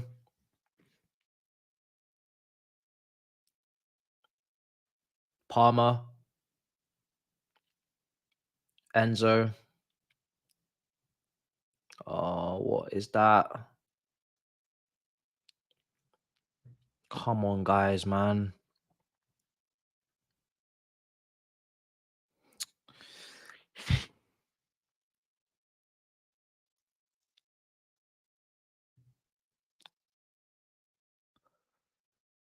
It'd be a real shame if we didn't win anything in this kit, because I think the kit's really nice. And I think the sponsor's calm as well. I'd like to win something with this kit. Even if it's a little Carabobbins Cup. Just something.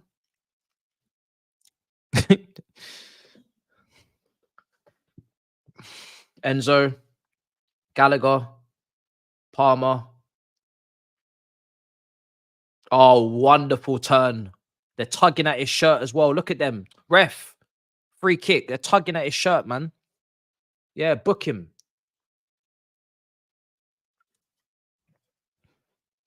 Tugging at his shirt like crazy. How's he meant to do anything? It's ridiculous. He's done very well there, though. Done very, very well.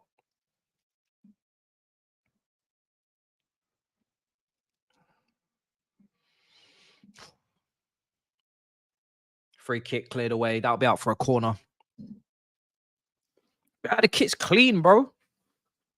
Obviously, the no sponsor one was different levels. That was mad, but you was never gonna have that forever. But I think the sponsor, like, obviously the 3 sponsor was a bit bold and a bit brutal on the kit because it was just slap bang in the face. But this is a nice thing. It's just, you know, nice sponsor. Don't take up too much room. Just, you know, in its own little space. It's nice. It's tidy. I think it's clean. And more importantly, they pay. You know what I'm saying? They paying up. We need that money. Palmer. And I think apparently they could become the sleeve sponsor as well in the future.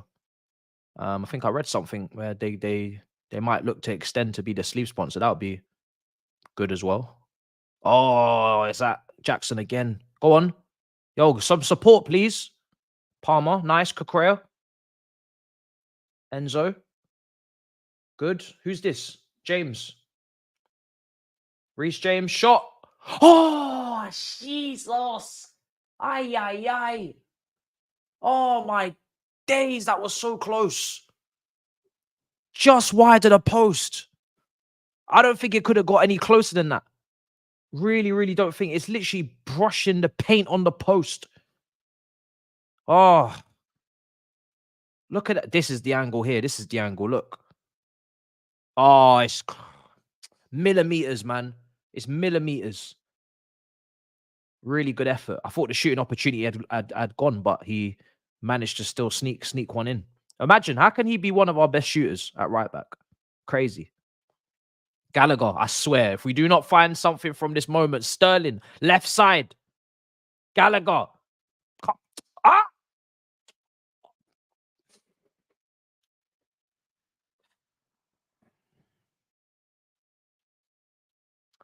I prefer not to speak. Bad show back on the ball.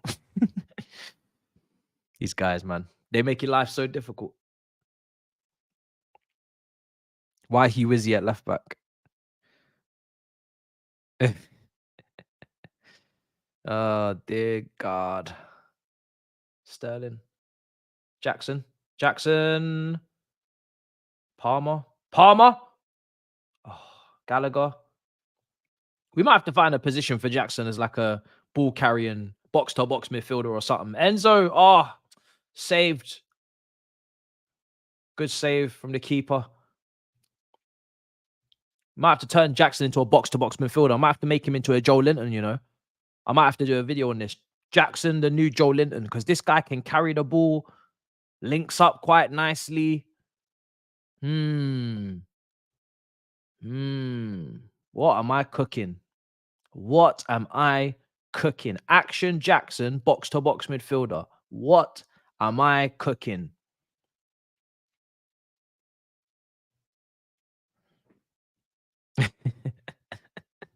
You're mad. Man said, whatever you're cooking, we ain't eating it. You know what I'm saying? We ain't eating that. Sterling, left side. You see it? Okay, someone saw it. We will find use for this man. I'm not gonna lie to you. We will find use for this man. Some way, somehow, we'll find some use. Yeah, you will be useful. Make yourself useful. That's what my grandma used to say. Make yourself useful. Do you know what I'm saying? Used to always say that. Make yourself useful. If you're sitting down having a moment's peace, make yourself useful. Go and do something. If you're playing Nintendo DS, make yourself useful. And the only way to make yourself useful is to go and read a book. If you're reading a book, then you're doing something worth doing. That's basically what the rule was. Either cleaning or reading a book. Those are the two things that you got. Those are your options. Either clean or read a book. If you're not doing one of those two things, you're not useful. Cooking expired. Inside forwards. Oh. Thought we got away from this. These players that got to play in specific zones or one zone. They can only play in this one zone. Can't play like Ziyech was one. Ziyech couldn't play as a right-sided attacking midfielder in a three-man attack in a back three formation with wing backs, but he could play on the wing. But he couldn't play in the 10. Couldn't play on the left, but he can play right on the wing. And he has to be right on the touchline as well. Couldn't play anywhere else. Only on the right wing. Nowhere else. Can't come inside. Has to start out on the wing. Mad. Werner, left channel, second striker. Not a 10, but not a 9. But not a target man, but not a winger. Like a left channel striker. I mean, fuck that. Honestly, football's finished. Werner was one of the worst, I'm telling you, for positioning. Oh my days. This guy has to play in this certain zone. If he's not there, then it ain't working. It's not working out for anyone. He's a left forward. That's what you'll call it. He's a left forward. Not a right forward. Left forward. Has to be left forward. And it has to be in a 2. Can't be on his own. Or wing. Here's Sterling cutting in. Oh, Jackson. Oh, Jackson. Oh, my days. Gallagher. Are we ever going to score? Gallagher. Go on. Enzo. Cucurella. Oh, this team. This team. They struggle.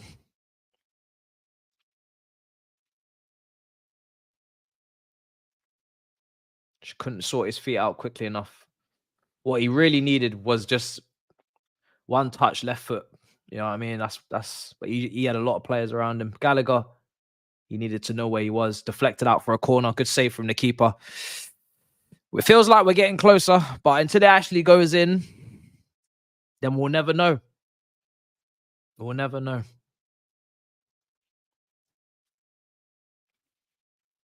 Corner, punched away. Badiashile. Yes! Yes! Come on! He's back. Badman Badiashile on his return to the starting 11.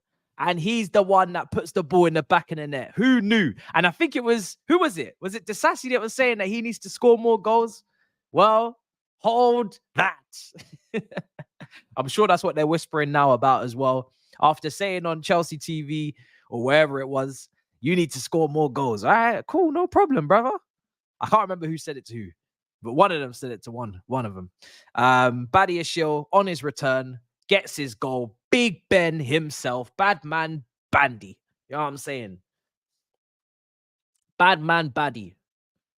The Baddie Man. There's so many good nicknames for Badiashile. You got Badman, Badiashile, Big Ben.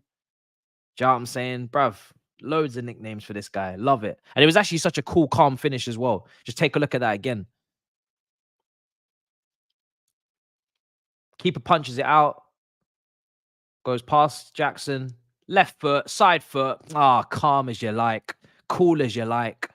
Bottom corner. We love to see these things. Yeah. That's the new goal scoring centre-back partnership now. I think Disasi got one against Liverpool. Badiashile scored one as well now. The Monaco brothers. The Monaco men. The Monaco maestros. Love it.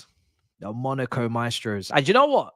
Funnily enough, yeah, Levi Cole has actually had quite a few goal scoring opportunities this season himself. He had a free header in the game against Arsenal. And he's had a couple of others as well. I can't remember the specific games, but he's had a couple of chances to score. And he hasn't had it. He hasn't had the same conviction in those moments. So listen, if Badiashile chipping with some set piece goals, I'm here for it, man. We need to be, anybody can contribute. But yeah, Cole has had a couple of chances this season to get his first. Here's Jackson, left side. You should be good at this because this is where you're dribbling. Yeah. He's no problem here. Yeah. Jackson's no problem. Play him left wing, man. Overhit the pass. Overhit the pass. We've gone from a striker that can't dribble, terrible first touch, whatever, that can finish to, well, can they finish? Well, yeah. Well, to a striker that's now got really good ball control, can go past players, but finishing is a little bit suspect. Can we get everything all in one day? I missed the strikers of Sergio Aguero, Carlos Tevez, even Nicolas Anelka. Different type of striker to the other two I just mentioned, but it just feels like the profile of striker is just not what I want it to be right now. Luis Suarez as well. It's a good one. Where are these strikers? They don't exist. Is there any of them out there? Like, where are these like low center of gravity killers that can dribble, but they're just brilliant footballers, lethal? Where are these strikers? I don't see them. Did we stop making them at the factory? Like, where are these strikers? Everybody now is like a wide forward or a big, stocky number 9, like a Haarland or a Sesko or a Hoyland or, you know, Alvarez. Yeah, Alvarez is a shout. That's the other one. Yeah, that's the only one that's out there right now at Man City. Julian Alvarez. He gives you Sergio Aguero vibes.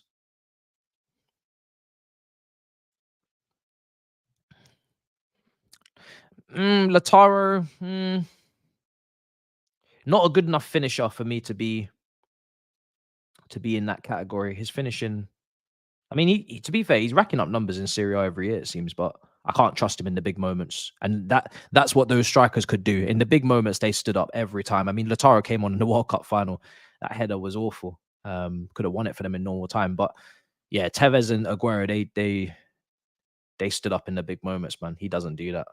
If he's in a final, I can't trust that man. Can't trust him.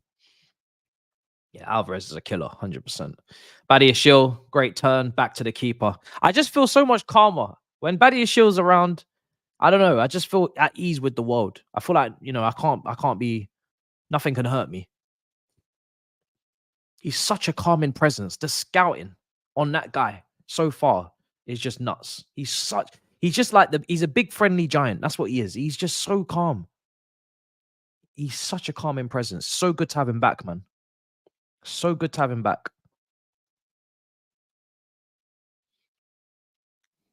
French connection. Ah, it's a poor pass. I'd love us to go and get the second now. I think Stamford Bridge deserves to see 3-4 goals minimum today for all the heartbreak and pain they've been put through. Here's Enzo over the last 15 matches. Oh, it's hit your back, brother. That sounds wild. That sounds wild. Oh my days. Apologies. Family friendly stream. That sounds mad.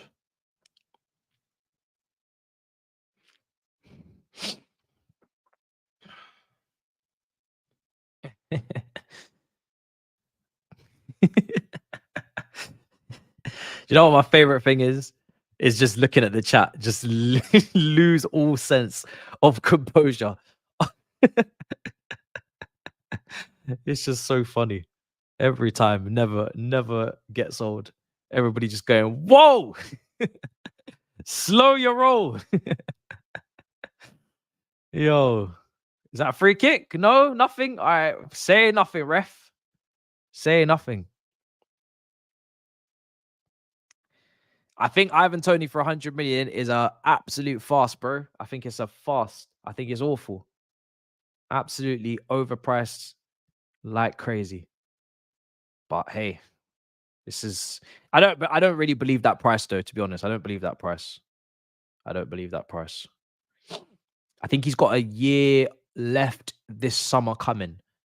Summer 20. I think his contract expires in 2025. So for that reason alone, he cannot be 100 million because his contract is running down and he's not signing a new one. I think I'm correct in saying 2025. So if that's the case, in the summer, they won't even be able to get maximum market value from the player because he's got a year left. So if they want maximum market value, selling them in January, they're going to get more money, especially as teams are panicking as well because they're trying to fix their seasons or they're trying to, change the course of their season. So January is usually a more expensive market to operate in because it is you are basically I wouldn't say it's panic buying, but you are admitting that you need something added that you didn't do in the summer, and you're also disturbing somebody else's season by taking away an important part of their team. So there's a little bit of tax on that. So I think if they want maximum money on him, they need to sell him in January, to be honest, because they're not going to get 100 million at all, but they're definitely not going to get 100 in the summer. So hopefully, I'm sure someone will get him in January, to be honest. He's got a new agent, I think, as well now. So that usually is a sign that something is moving. And they've also been fine without him. Obviously not fine because they're not top 10 or anything like last year, but they seem to be coping a little bit. They got Mbuemo doing his thing, Visser.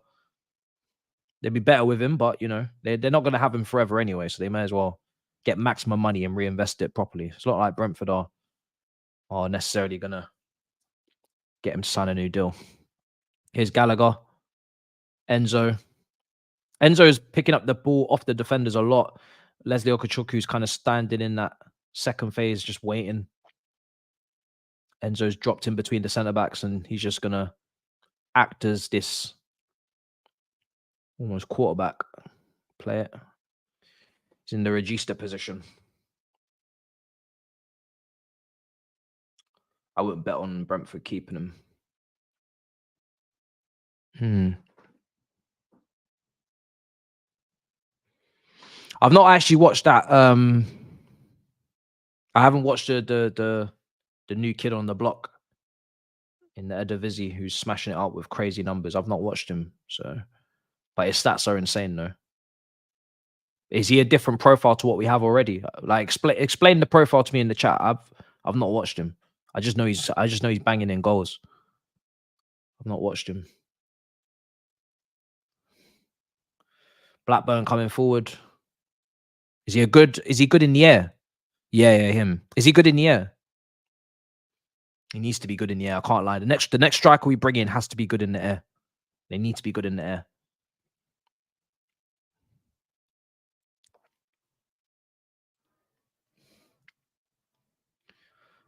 Blackburn on the ball.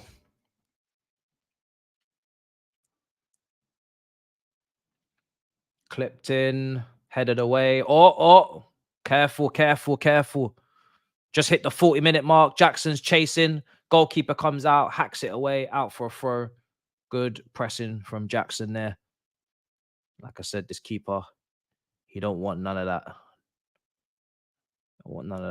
Responsibility back there. Here's Gallagher. Needs to try and get this second goal ASAP. Hopefully before halftime. Badiashile. Okachoku. Just Sassy over to James. Gallagher's just moving into the right channel where he should have been at the weekend. Badiashile again. Leslie Okachoku into Enzo.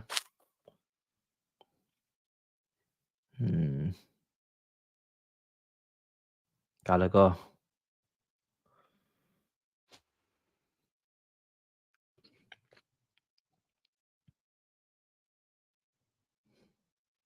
Nice. Well done. Good play. Why is Cucurella in the box again? Why? Here's Sterling. It feels like it should be the other way around. I know Sterling's obviously going to take on his man, but the fact that I'm seeing Cucurella darting into the box, it just feels wrong.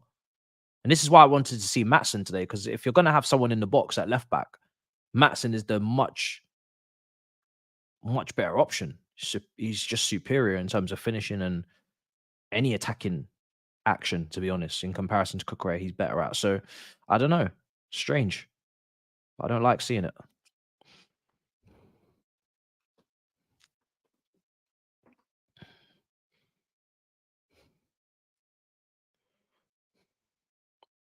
I'm not really I'm not getting enough from us today. This needs to be better in the second half. We need to kick it up a notch.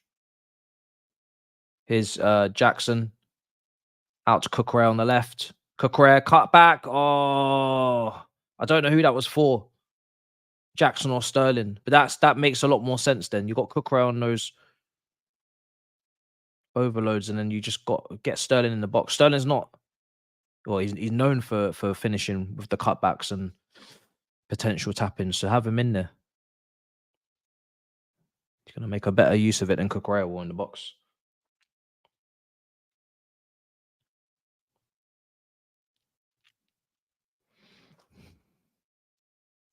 Wide side. Here we are. 18 again, cutting in left foot. Cross. Clipped up. Nobody back there again. Jeez. All right, we're fine.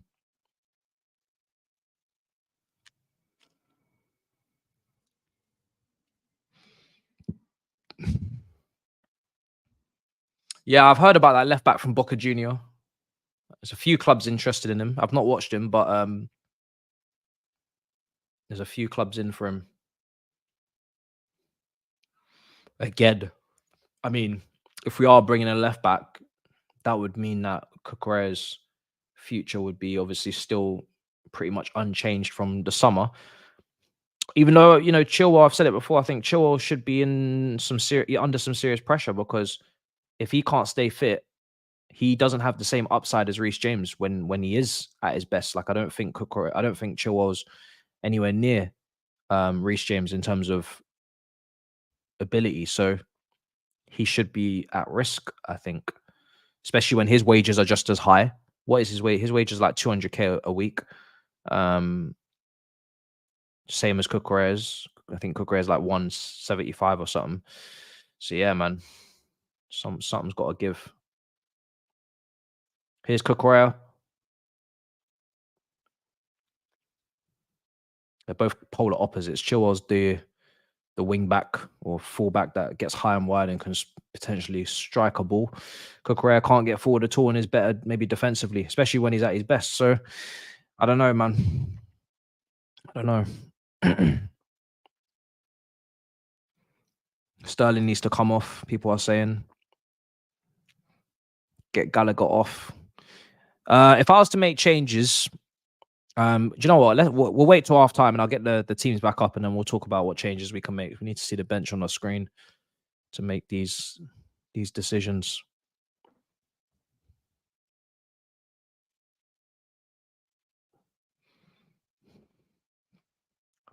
in the 45th minute. Good tackle, Sterling, Gallagher, Palmer. I want to see Palmer in the 10 second half. Palmer, Jackson. Oh, fuck's sake, the touch again. Oh, the touch. Enzo. Well done, Leslie Okachoku. Oh, lucky. Oh, good. Oh, well done. Oh, unlucky again.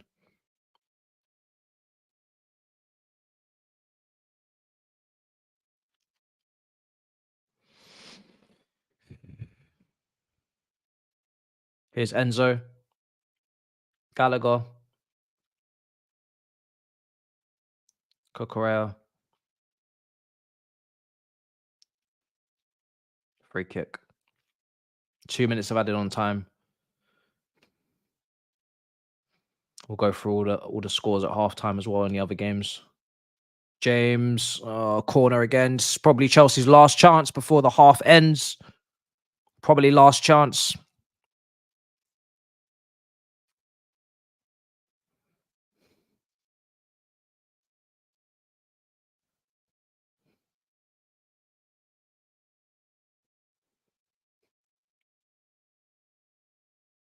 "45 minutes gone."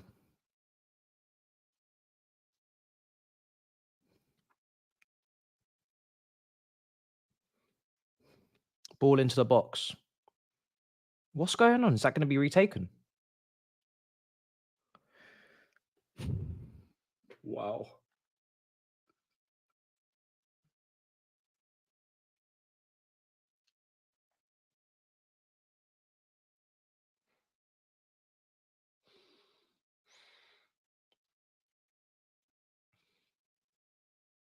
It's basically halftime now, people.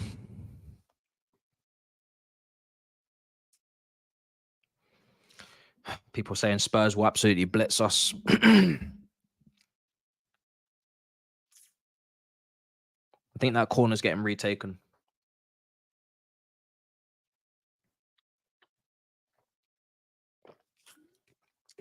Ball in. Last chance of the half.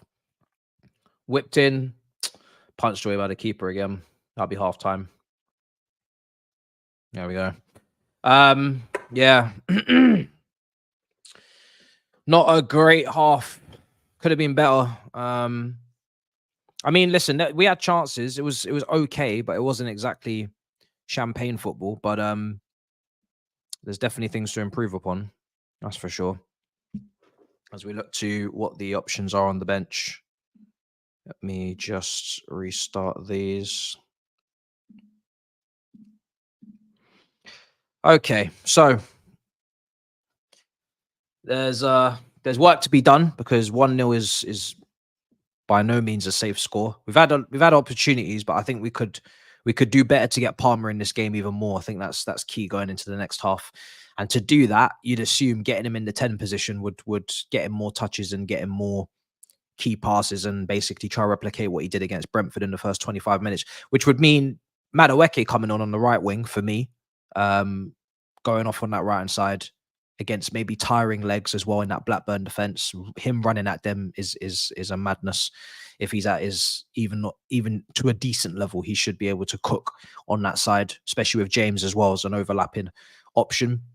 So I'd love to see Madueke come on the right, bring Palmer in the 10, bring Gallagher out because I don't think he's needed in this circumstance. I think the midfield is fine. Leslie Okachoku and Enzo, decent balance there. Nothing problematic there. If it goes to a point where it shouldn't, but if it gets to a point where it's uncomfortable and you need some more security in midfield, you can bring Caicedo on for 10 minutes later on in the game. So that's fine. Jackson, he's just I don't know what it is with him. He does some things nicely, but it's all outside of the box. And then when he's in the box, or even he's just like he's never in the right place at the right time. Whenever the ball's bobbling about, like that goal for Badiashile could have easily popped up to Jackson, but it went past him. Cut back for Cucurella, went past him. You know, heavy touch, ball into him. You know, that's gone past him now. Everything that is in his vicinity just seems to miss him. I don't know if it's the higher powers that be saying this is not for you. You know, your time will come. I don't know. What's not for you it won't pass you. I don't know. 'Cause everything's passing him. I don't know. But Washington's got to be on the pitch at some point in this game. Maybe with 30 minutes to go. I'm not saying make 3 changes at halftime.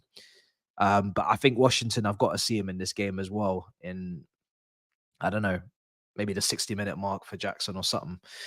Hopefully by then we got a second goal. But Badiashile, lovely stuff. Got his goal. Job done from him.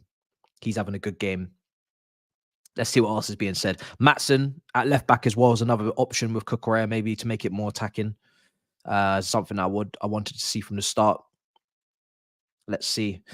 Jackson makes runs behind fullback, so he gets it and is far from goal.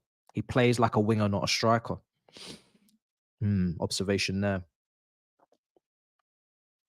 He has run out wide quite a bit.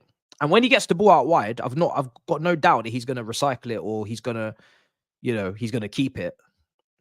But that's not what we need for you in as a striker. What's Sterling doing?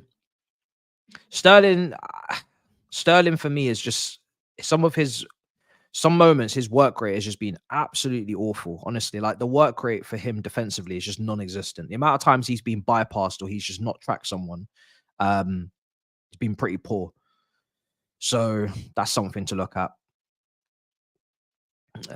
Let's see. How many minutes can Badiashile do today as well? Maybe he needs to come off. I think probably best to take him off around maybe 60. I don't know if he can do one half or he's going to do 60 minutes or 75, but I assume he's not going to do the full 90 in his first game back. So maybe Levi Colwell comes in for him. That's one sub. James as well. Does James does a full 90? I say probably not. Again, James may be best to do 60 minutes and come on, bring Gusto on as well. Bring Gusto on so he doesn't, risk injury. So I think James and Badiashile are 2 players that we've got to make allowances for subs where they need to come off and probably do their 60 and go home. So then you've got 3 subs left, and I'm looking at Madueke, Washington, and maybe who's another option? Matson. He needs to be available for Spurs. Let me take a look at that bench. Madueke, it's only really Madueke and Washington as attacking options. We're not going to see one of the young kids. They're just there to fill up the numbers. So yeah, it's pretty much it. It's gonna be Washington, Madueke, Caicedo, Matson, Cole Augusto. Was that 5? I think that was 6. I just said. Colwell 1, Gusto's the second there. Madueke, Washington, yeah, Caicedo. Those are your 5 subs for me, which is all the senior guys. All right, let's take a look at the scores around in the other games. I'm seeing good news at the Olympic Stadium. West Ham 2, Arsenal 0. And it is Kudus who has scored the second goal on 50 minutes, assisted by Aguerd. Kudus has scored.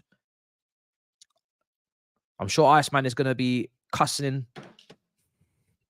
But West Ham have made it 2-0 against Arsenal, and it's Kudus with the second. So it looks like Arsenal are going out. Liverpool 1-0 up against Bournemouth. Cody Gakpo scored on 31 minutes as well in that game. I think they're going to go through, to be honest, when I saw the lineups. I mean, when I saw the fixture, Bournemouth are not the ones to be banking on. Manchester United 0, Newcastle 0, 24 minutes gone. Ipswich are 1-0 down at home to Fulham as well. Goal coming from Harry Wilson for Fulham. Everton are 1-0 up against Burnley. Goal coming from Tchaikovsky. And that's all the scoreline so far today in the Carabao Cup. So at this moment, as it stands, West Ham will join Middlesbrough and Port Vale. Liverpool will be in the next round. Chelsea, Everton, Fulham, and one of Man United or Newcastle will be the final 8 teams. Let's see. What's being said?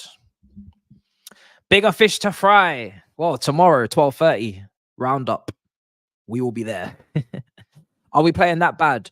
We're not playing bad. We're just not playing good. I don't know how to put it. Like, we're creating chances. I'm sure when I go to the stat line, I'm going to see plenty of chances created, and I'm going to see, decent amount of shots on target and all these things. It just doesn't feel like we're playing with any sort of rhythm or any sort of fluidity, which is probably the biggest criticism of the first half. Outside of the individuals, it doesn't feel like we are systematically just destroying Blackburn. It doesn't feel like a fluid, full throttle performance. It just feels very patchy, very isolated, it just glitchy performance is what I'm going to call it. It feels very glitchy. Take a look at the stat line: 10 shots, 4 on target, 3 for Blackburn, none on target, 65% possession for us. So yeah, like I said, we've had shots, we've tested the keeper, we've had 7 corners to 6 shots inside the box. It just feels like we should be putting them to the sword a little bit more, and we should probably be a minimum of two goals up. But we have seen that their goalkeeper is not exactly press resistant. So if we keep pressing on him, we'll force him into errors for sure. But yeah, we need to be better. Wingers are too deep. That is why Jackson runs in behind on the wings. What games are you covering on Saturday? So the only game I'm covering on Saturday is the Newcastle versus Arsenal game, which is the late kickoff. I'm going to leave Man United and Fulham alone. I'm going to leave Man United and Fulham alone. I'm going to do the Newcastle versus Arsenal game. Sunday, I'm covering F1, which is the Grand Prix in Brazil. And it's not really a big game on the Sunday. I think Villa are playing Nottingham Forest and Luton are playing Liverpool. So I'm going to leave those. And then Tottenham versus Chelsea, of course, is on the Monday. In all those days, there will be an upload on in terms of a video. Review tonight. Tomorrow, we've got a collab with Joey Knight coming out.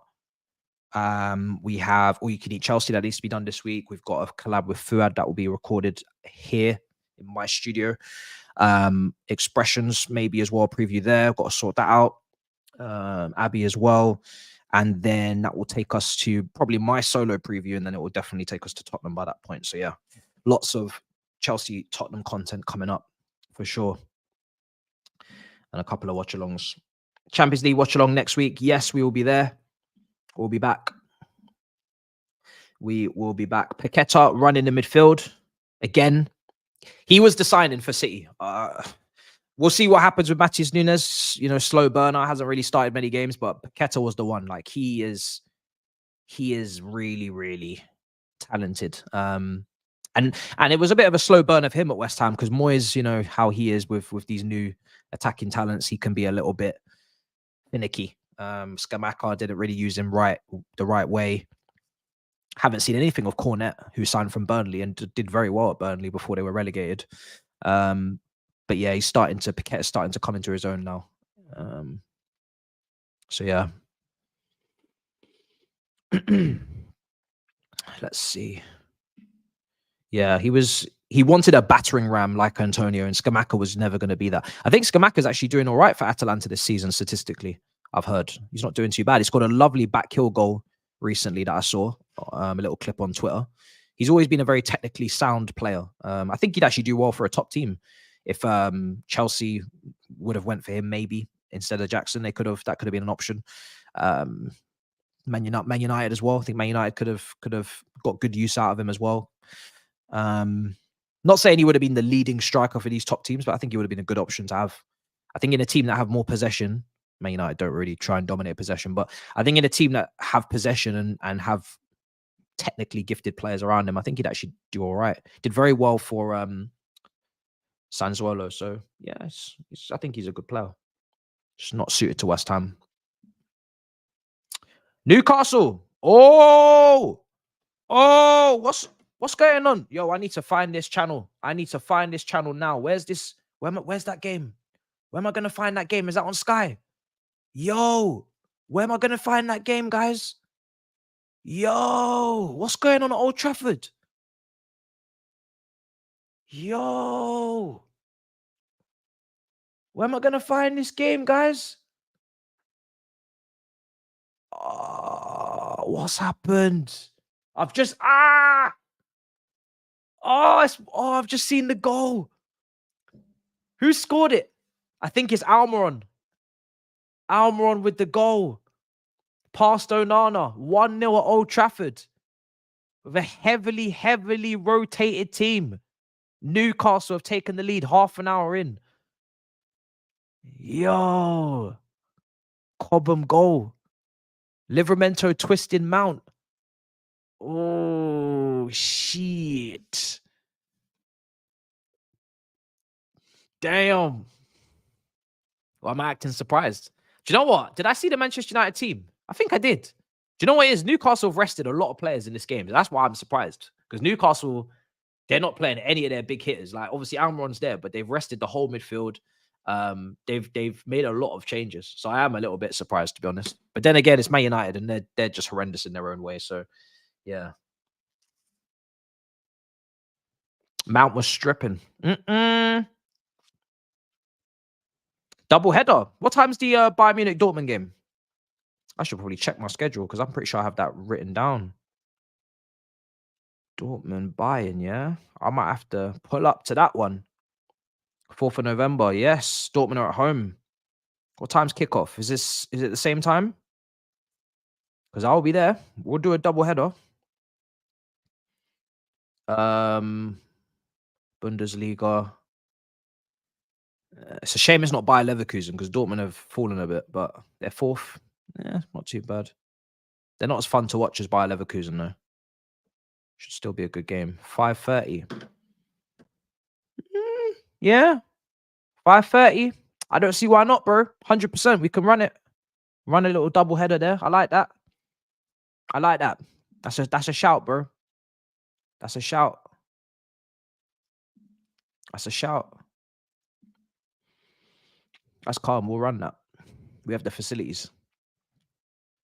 It's the first time that fixtures have actually lined up nicely for me. Usually, I mean, what was that last week? We had like Manchester Derby, a weird time, couple games kicking off like an hour before, half an hour before.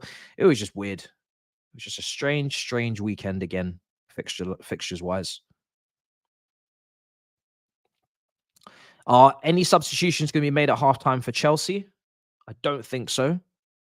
But I think I'd like to see Washington and probably need. Oh no.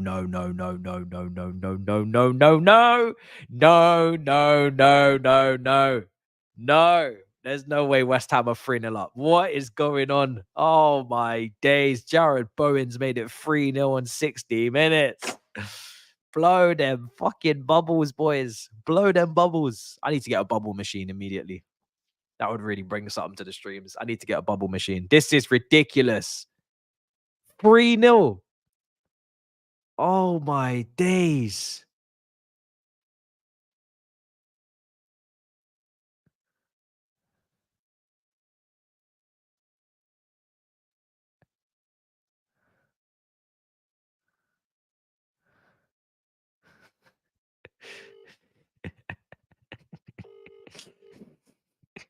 This is shameless. You, Matisse, you didn't answer when you don't believe in your shameless guy. I'm still answering. You didn't be asked. Let's have a deal what you could and shut up.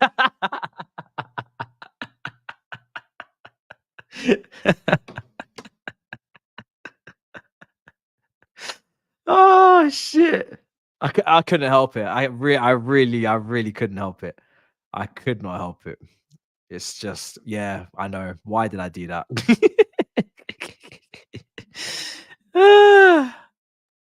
Oh, anyway, we're playing our game now. Let's move.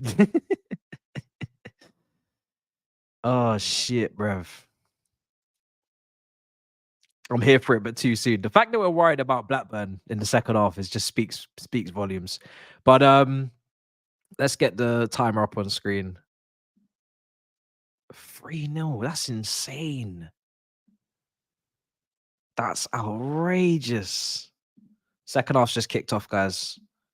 3-0. He did rest and rotate. And I was listening to the AFTV and Cecil was like, yo, just change the team. Change the team. You know what I'm saying? Switch it up. That's what we got, strength in depth. It worked against Brentford in the last round. Well, West Ham are not Brentford, bruv. West Ham are not Brentford. They said, listen, we got something for you. That midfield three, when I saw Vieira, Havertz, and Jorginho, I thought you must be taking the piss. To go to West Ham away with those three in midfield, no Party. Is Party not fit? You couldn't put any still in that midfield. When I saw that, I said, wow, we almost conceded ourselves. When I saw that, I said, wow, this is the weakest midfield I've ever seen. Away from home as well. I mean, what are we doing here on this first 30 seconds? They've got him behind. Luckily, their finishing is shocking, but Blackburn should really be back in this game.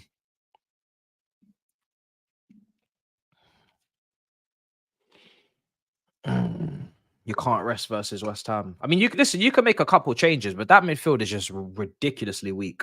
They're probably blazing through that midfield. Alvarez, Souček, and Paqueta, or whoever it is, yeah, Paqueta versus those three. Damn, that's a mismatch. 2-0 Newcastle. Oh, this is crazy. Oh, this is crazy. Yo, this is mad. What kind of day is this? God damn. 2-0. Lewis Hall. Oh, oh, I'm getting a tingly feeling inside my body. Oh, oh. Lewis Hall. Oh, it's just, oh, shit. Oh, shit. Oh, at Old Trafford of all places. Oh, damn. Damn. That's nasty. Ay, ay, ay. That's our boy, man. That's our boy. He's good, man. He's a good kid. Shit. Volley, yeah? I might have to watch this. I might have to watch this. I might have to watch this, you know. Let me take a look. Yo, what's going on? Chelsea better mind their business. I'm just taking a look. Oh, this finish is nasty. He took it first time. Oh, Lewis Hall. He couldn't finish at Chelsea. For no love, no money, bruv. This brother couldn't finish. He could not finish. Now he's smacked in a volley. What's going on? At Chelsea, every time he got a chance on the left wing back spot, this man couldn't finish. No love, no money. He could not finish. And then he's whacked in a volley. That was a finish, you know. If you haven't seen that, yeah, I say you should check it out. Because it ain't bad. 2-0 to Newcastle at Old Trafford. I'm here. The holders. Last year's cup final. Couldn't be looking any better for us in terms of teams going out. We've got Arsenal and Manchester United at the moment, both going out. So it'll only be Liverpool and Newcastle left, really. That would be causing us problems. Hopefully they get each other. He did not know how to strike a ball at Chelsea. At Newcastle, he's whacking in a volley. Typical.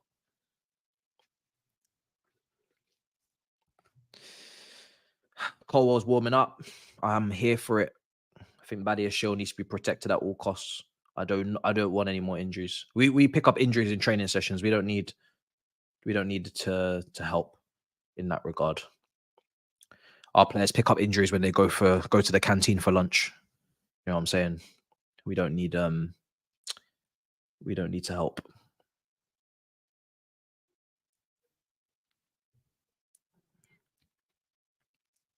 Where's Maatsen? Maatsen's on the bench. You're not allowed to call anyone unless we win. People are putting up restrictions now. They've had enough. He said, listen, you have jinxed us enough time. Not today. Not today. We'll talk when we win.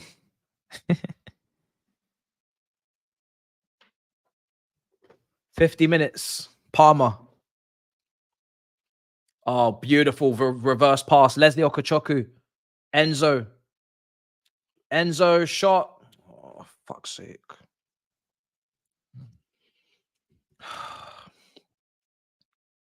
I really wish Enzo could strike a ball.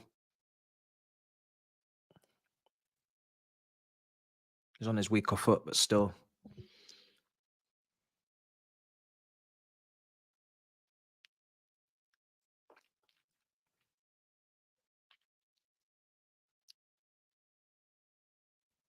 Back in possession.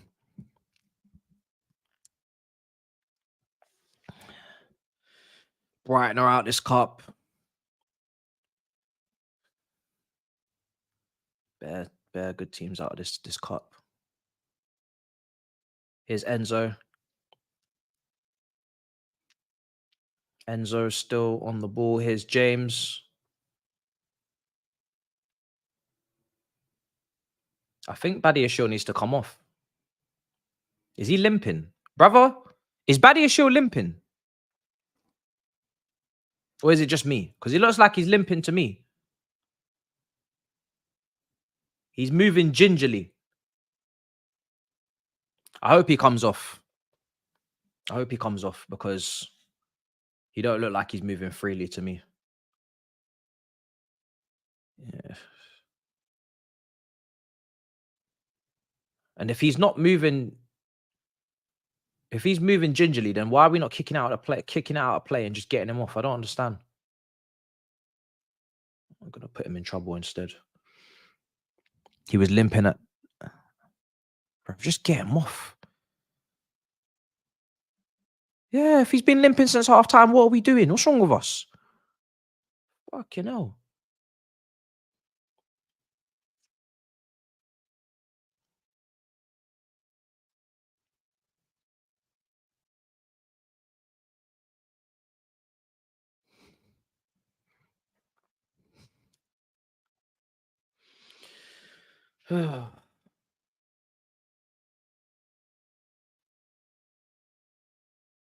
Enzo.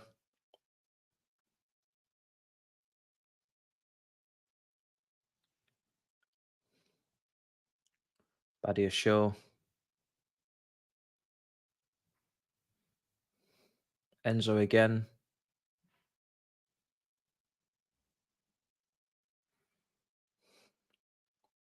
James.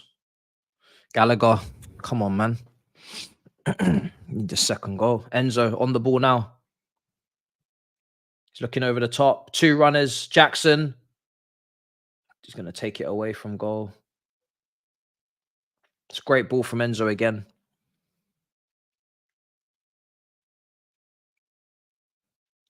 Clipped it over the top.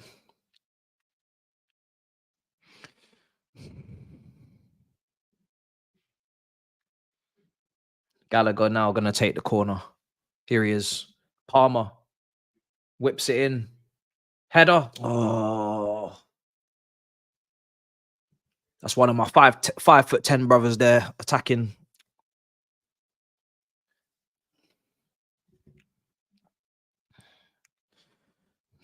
Trusting Jackson. Preseason Jackson scores that. Yeah. Preseason Jackson rounds the keeper. Oh, what's happened to Palmer now? Leslie Okachoku. Crossed, over hit to Kingdom Come. My days. Here's Sterling. Enzo. Sterling again. We need the second goal. Yeah, Palmer just got caught. I think he'll be fine though. Here's Palmer again. I think he might have, maybe he's twisted his ankle or something. I'm not sure. Jackson. Okachoku. Jackson. Oh.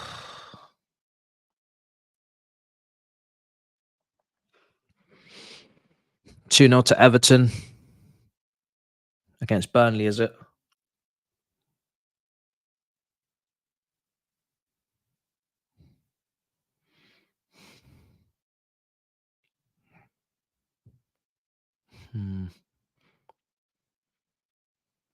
Here's Badiashile. Enzo again.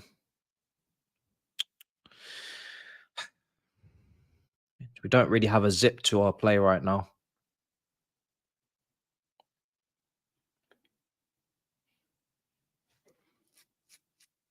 I feel like we could do with Palmer in the 10, get Madueke on, take Gallagher off. Not really seeing what Gallagher's doing in this team at this current moment in time. He's not really offering anything.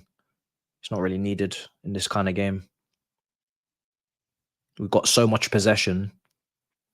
May as well have somebody else that's going to be offering a bit more on the ball.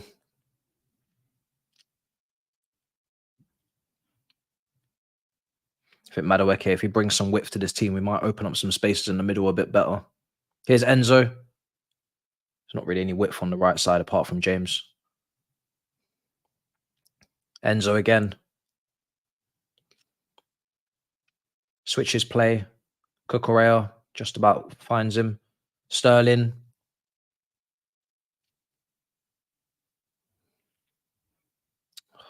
Sterling. Well done. Come on. Sterling. Oh, Cucurella again. Left side. Enzo. Shot. Save straight at the keeper, man. Oh, our shooters from distance, man. Damn. Ain't nothing special. That's actually a really good shooting position. Man just shoots straight at the keeper.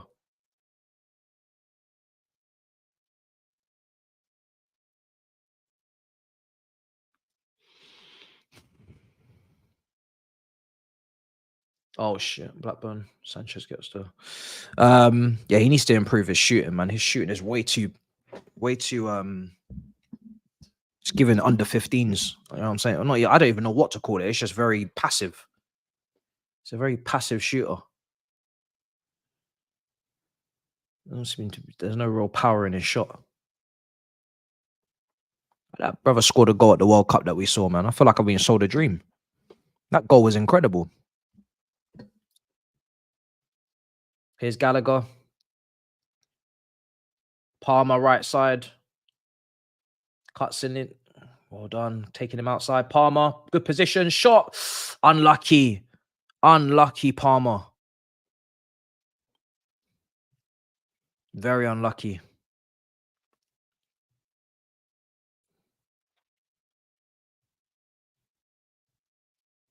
I think that's clean over the bar though.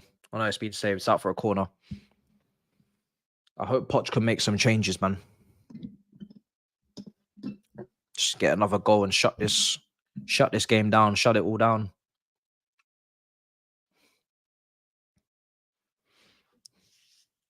.58 minutes gone. Corner comes in. It's a terrible corner. Doesn't even beat the first man. Palmer. He's going to whip it in again. Oh, this team. Bring something fresh, man. Madueke and Washington double sub. Sterling. Yes. It's 2-0. Oh, how we needed that, boys. How we needed that. We have been struggling. We have been down in the doldrums, bro. I can't even speak. 2-0. Sterling with the second. Palmer wins it. Oh, finally. It's all on Palmer, that one. Brilliant again. That was needed. Gallagher, Palmer, really good interception. Plays it into Sterling. And a beautiful curling finish, what we spoke about in the first half. When he's on it, he can finish like that. In that far corner, we've seen a few of them. Opened up his body, curled it in the far corner, 2-0. Really good finish. I'm not going to say game over because 2-0, unfortunately, isn't high enough. But it should be all good. It should be okay. It should be okay. But I'm not gonna say it's over until it's over. Palmer assist. Alert. Yeah, it's a good press. Gallagher started it, put pressure on the first man.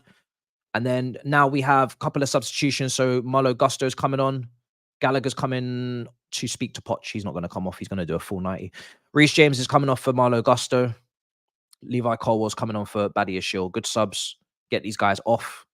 I do not need injuries. I don't want to see updates at the end of the game telling me that these guys have picked up a niggle and a knock. I think Badiashile's kind of walking off the pitch in a gingerly fashion, but it should be all good. Bournemouth have equalised against Liverpool. Justin Kluivert, the Dutch winger, has made it 1-1. Bournemouth 1, Liverpool 1. My days, what is going on? What is going on?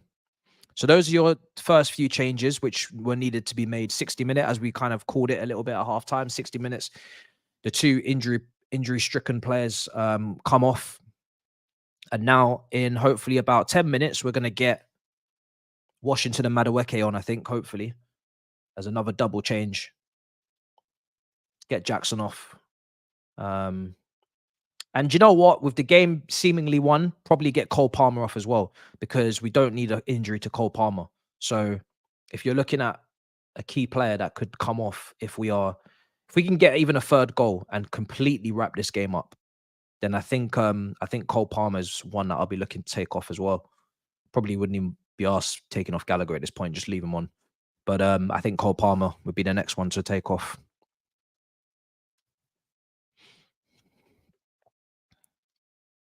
Gusto got a strap around his leg.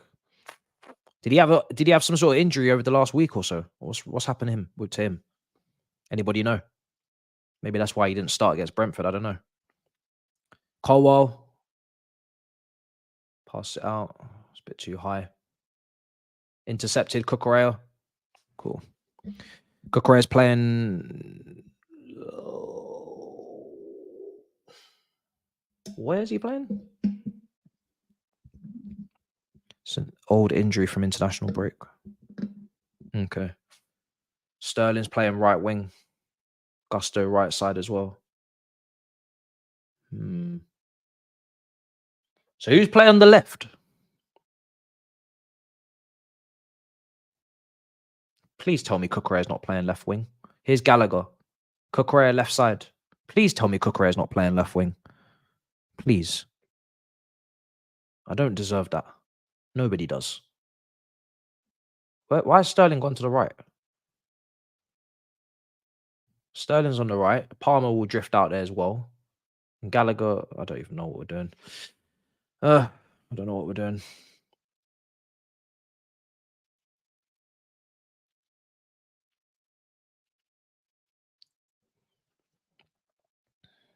Come on. Gallagher left wing. Jesus. Why? Sterling's just scored off the left. Why now is he on the right? And then Gallagher's on the left with Palmer in the 10. Why are we overcomplicating our life so much? Well, I don't understand the point of that.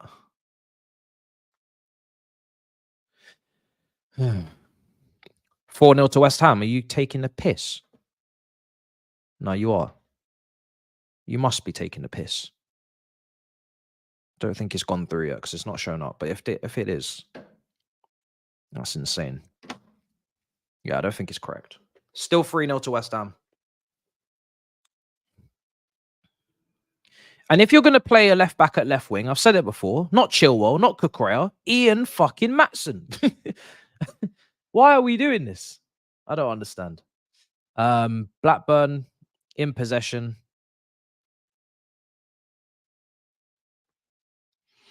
(4-4-2).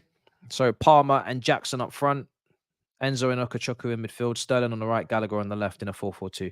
Even still, that sounds nasty. Even that still is disgusting. Absolutely disgusting. And you know Palmer can play left wing. I know we've not used him at left wing, but against us many a time last season in cup games, when we played City in third rounds of Carabao and FA Cup, Palmer's played left wing. So if you even have Palmer who could play left wing, if you want him to, he's played there loads of times. So even he makes more sense out there.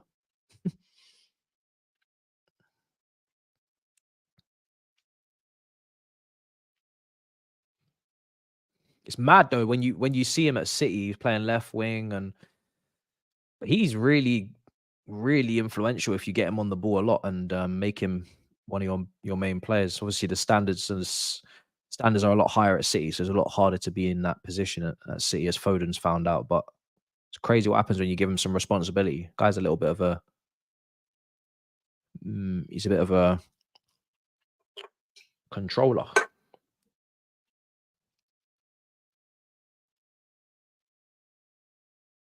Tempo setter.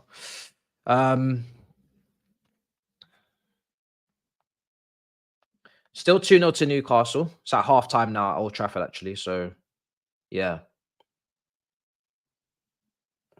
If Liverpool go out, Man United go out, and Arsenal go out, I'm telling you, we have to win the cup. I'm going to say it in the review. If all three of those teams go out, we have to win the cup. I don't care. We have to win the cup. If Liverpool lose to Bournemouth, it's 1-1 at the they've just scored. I just jinxed it. They just scored. Nunes. 2-1. 2-1. Damn. I was just about to say. Oh, damn. Sterling in behind. Make this 3-0, please. Jackson. Oh my God.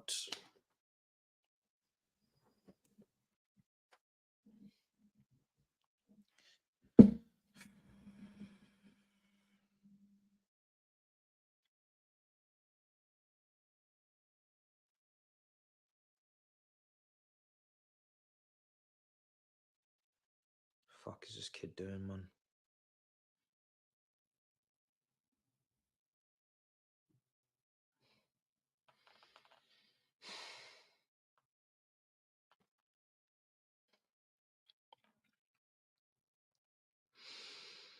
Apologies. We didn't tell him to do that. We didn't tell him to do that.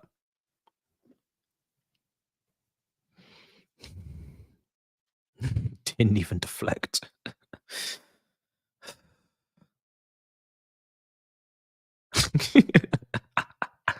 People are like, yo, send his ass to Strasbourg. Send his ass to Strasbourg. Oh, shit.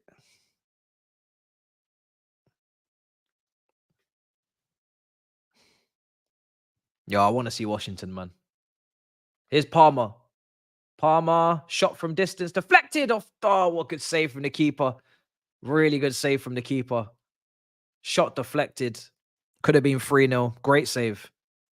Palmer in that left side. And again, this is someone that is positionally versatile. You see how he can play on the left side and intercept and assist and take a shot, and he can still ball. That's a versatile player right there. Man's played left wing, right wing, 10, false 9, and still had good games in all these positions. Played false 9 a couple games ago when we had no striker, put in a shift. Arsenal game it was. Bruv, that's someone who's positionally versatile right there.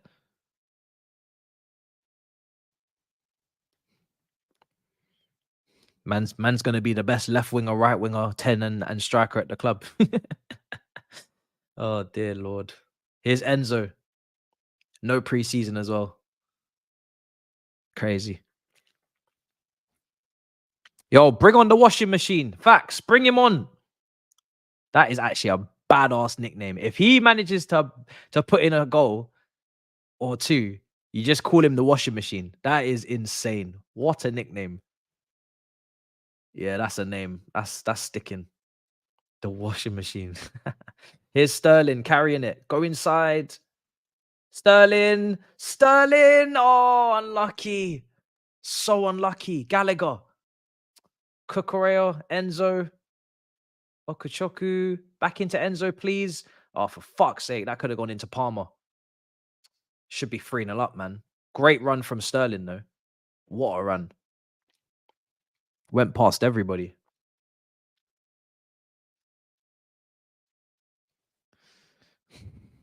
Is Washington's coming on?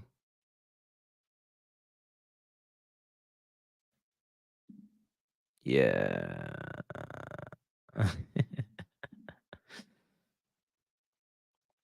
Jackson. Back heel for Gallagher.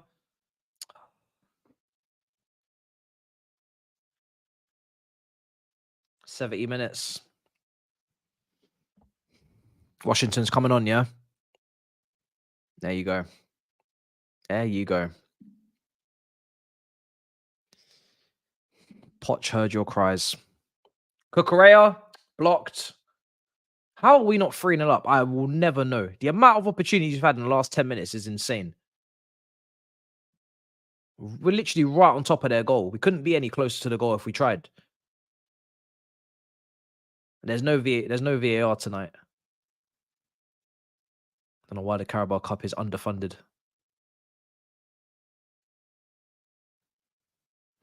Premier League moving like the Tories, bruv. Crazy. Don't want to give the Carabao Cup a little VAR or something.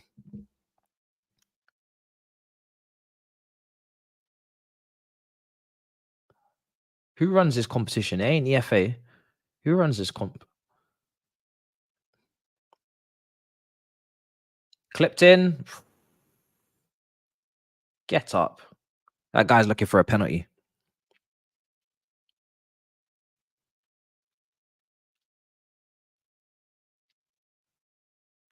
Clipped in again. Headed away.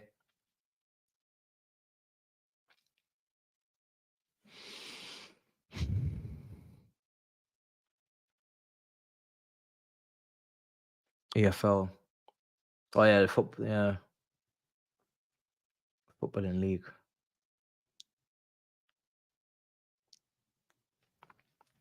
Yeah, they need to buy the VAR system. Can't be broke. Here's Sanchez. They need to pay for the rights. Yeah, why? What, the EFL can't afford VAR system? What's wrong with them? To be fair, I don't think La Liga can afford it either. They don't have it either.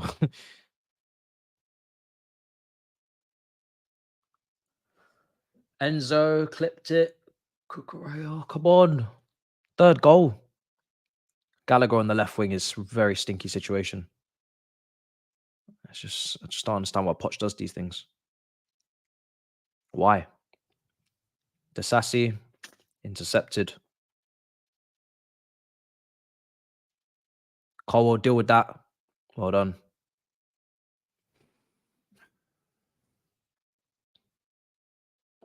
Arsenal 3-0 down. They will 100% be going out. Game is over. There's only a few minutes left in that game. Arsenal are leaving this competition. Absolutely battered by West Ham at Olympic Stadium. Absolutely battered. 3-0.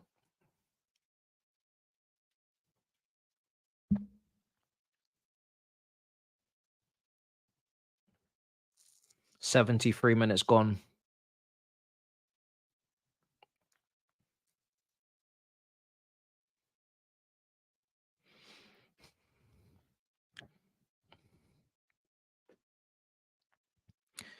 I haven't seen the Man United. I'm not watching it, but I've seen 2-0 down and Lewis Hall with an absolute banger. So, listen, that's a heavily rotated Newcastle team. So, more pressure on Ten Hag again. And rightly so, because the way they've played has been a shock to my system. I'm not going to lie. I didn't see them playing this way this season. And I didn't see Ten Hag abandoning his Ajax philosophy for the long term. I thought it was just a one-season thing. And the way they've played this season, honestly, they just really don't deserve to be in the top half. Here's Gallagher. Shot. Just wide of the post. Should have been 3-0. Very, very close. Very, very close. It's unlucky. I think it's actually maybe wider than I thought it was. 15 minutes to go. Caicedo is coming on for...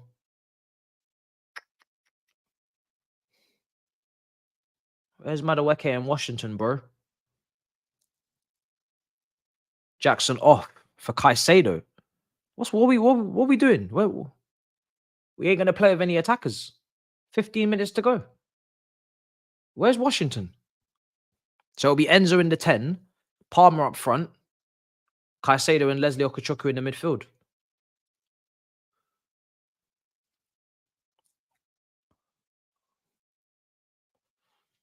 Where's Washington? Why are we playing so defensive? Where's the attackers? We've got about 4 or 5 midfielders out there now. Gallagher's on the left wing.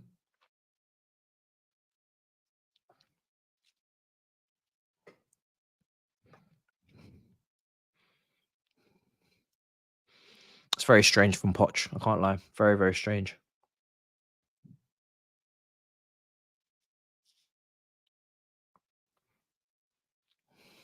Okay, we've won the ball. Sterling, Gallagher. Stop walking around in the final third. These guys, the way they give the ball to each other, it's like they don't like each other. Fucking hell. The way Sterling even gave the ball to Gallagher is just like you're giving him the ball just to give it to him. There's no purpose on the way you've passed it to him. Are you passing it with a bit of weight on it so he has to shoot first time? Are you passing it to his right foot, his left foot? Poor passing just leads to more poor passing, man. I don't know what that was that I just witnessed. Sterling's pass wasn't good either. Like, just because you give it to someone doesn't mean it's a good pass. It needs to actually, like, you can play a better pass than that, man. Man just passed it in between his legs or something.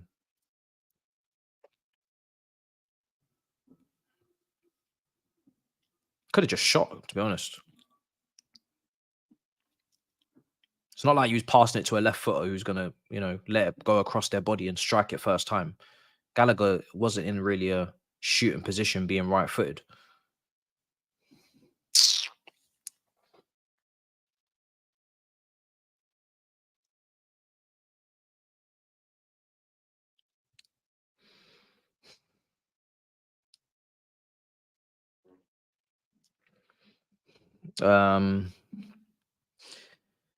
Big Ben's back. Big up, my brother. Sterling needs to bun off. I'm done with the guy, says Kingsley. Damn, without Pep, Sterling is nobody. Big transfer L. Big up Kingsley says, I know I love Enzo's mentality. Born leader, must be future captain. Okay. Connor says, absolutely zero intensity, zero urgency. We need Palmer in the 10 to get the most out of him and another winger on the right. I agree. The plan seems confusing to the players. Off the ball movement, non-existent. I think you probably said this just before the second goal went in, but yeah, it hasn't been very convincing in the final third. That's for sure. And for me, yeah, I know you're winning the game, but the last 12 minutes, would you not just keep playing wingers at wing? Keep playing people in positions they're familiar with so we can continue to be fluid. Just use this last 12 minutes as practice to open up a low block. Why are we playing midfielders out wide and winger at striker? Why not just keep playing players in their natural position for the whole game so we can continue to play the way we're trying to play long term? Gallagher's not going to play left wing long term. Palmer's not going to play striker long term. So why are we doing this? Full time, West Ham 3, Arsenal 1. They did get a late goal from Odegaard, Fabio Vieira with an assist, but Arsenal are out of the Carabao Cup. They're out. That's 1 down. Man United next, hopefully. Manchester United next. Gallagher, Sterling, Gusto, Gallagher, Palmer. Unlucky. Palmer again. Sterling, Palmer, back to Gusto.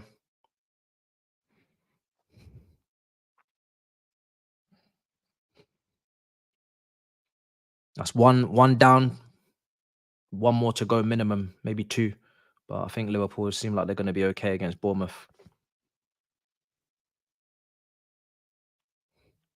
You'd rather have Newcastle out.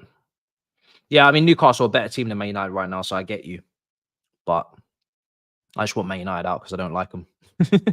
Here's Caicedo. Enzo. Oh.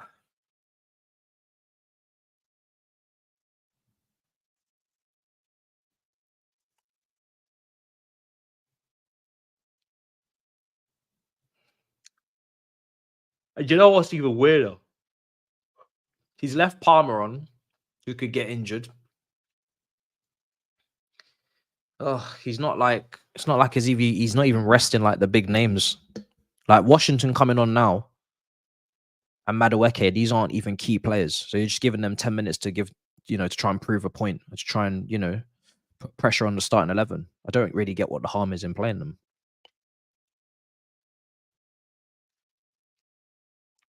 Here's Gusto, Enzo, Red, Sterling.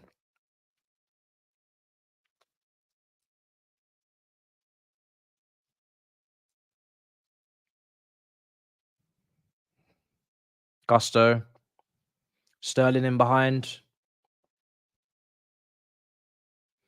Attacking his defender. Oh my fucking God. What the hell was that? Oh my days. This guy has just absolutely cleared it into the family stand. Is he okay?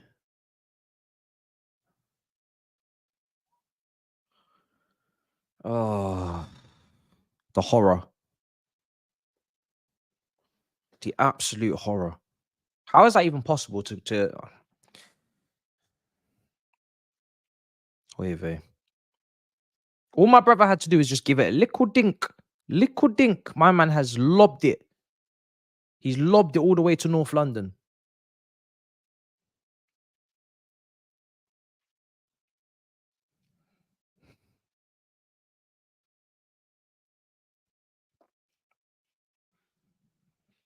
He's crazy.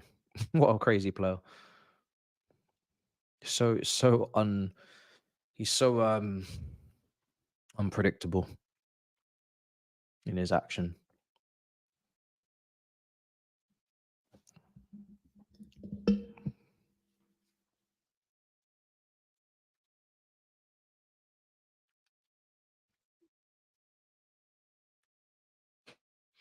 He's actually so unpredictable. It's insane. You just don't know what you're going to get from him one moment to the next. He could do something like he could skin 3-4 players like he did it like 10 minutes ago. He could score a lovely curler, or he could miss an open goal, or he could chip it to the family stand. It's just too much, too much variety. Just don't know what you're gonna get. Here's Cucurella.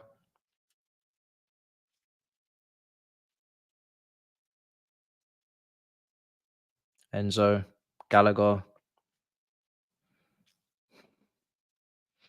We're breaking on them. Chance to make it 3-0. Enzo, right side. Sterling again, right side. Sterling, wide. I think that's going to go out for a throw-in. No, it's really not. He's just hit out for a throw-in with a shot, though. Maybe he was trying to get it across the box. The fact that we've got no striker on the pitch means that there won't be anybody on the end of that. But that could have been a tap-in for somebody. It's like the most obvious place to stand. If you've got a right-footed right winger on that side, they're going to hit across the box. At least they should be there in that box and be onside. And you've got yourself a tap in. It did come across the box very quickly, so it probably would have just hit somebody. But the fact that there was nobody there is just crazy. We ain't got a striker on. So here's Cucurella. Could have been Washington's tap in.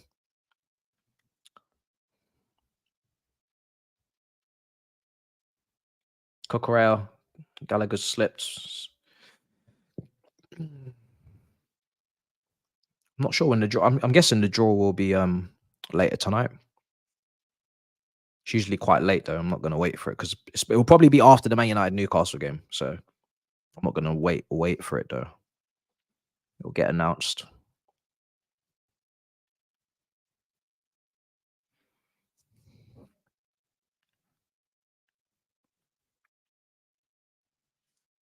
Sterling, Gusto. Cucurella. Great ball. Is he onside? Palmer? No, he's not.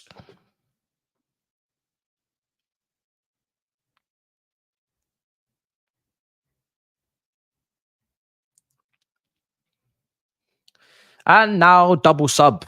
5 minutes to go. Madueke is coming on.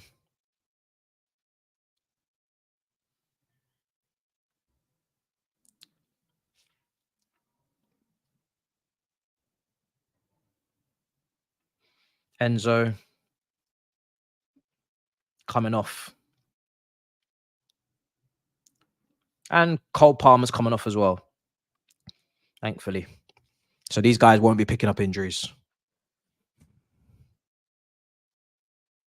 Palmer or Enzo man the match. Yeah, Enzo created a lot of chances in this game. Palmer assist again.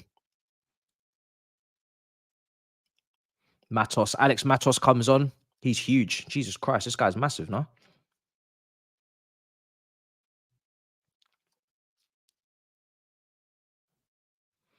Job done in the end.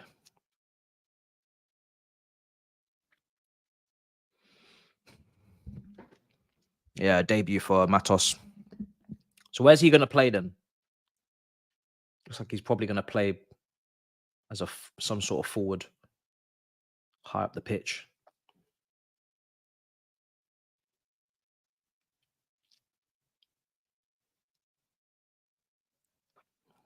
Leslie Okachoku. There we are. Matos. Cucurella. Colwell.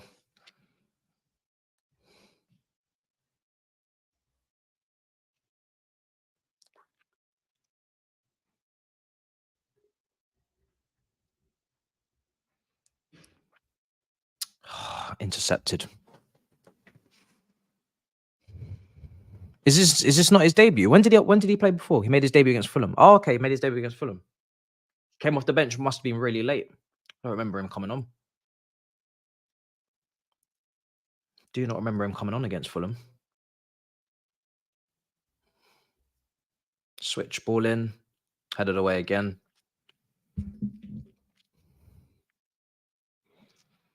Maybe. It's tough to know because they might see something in him.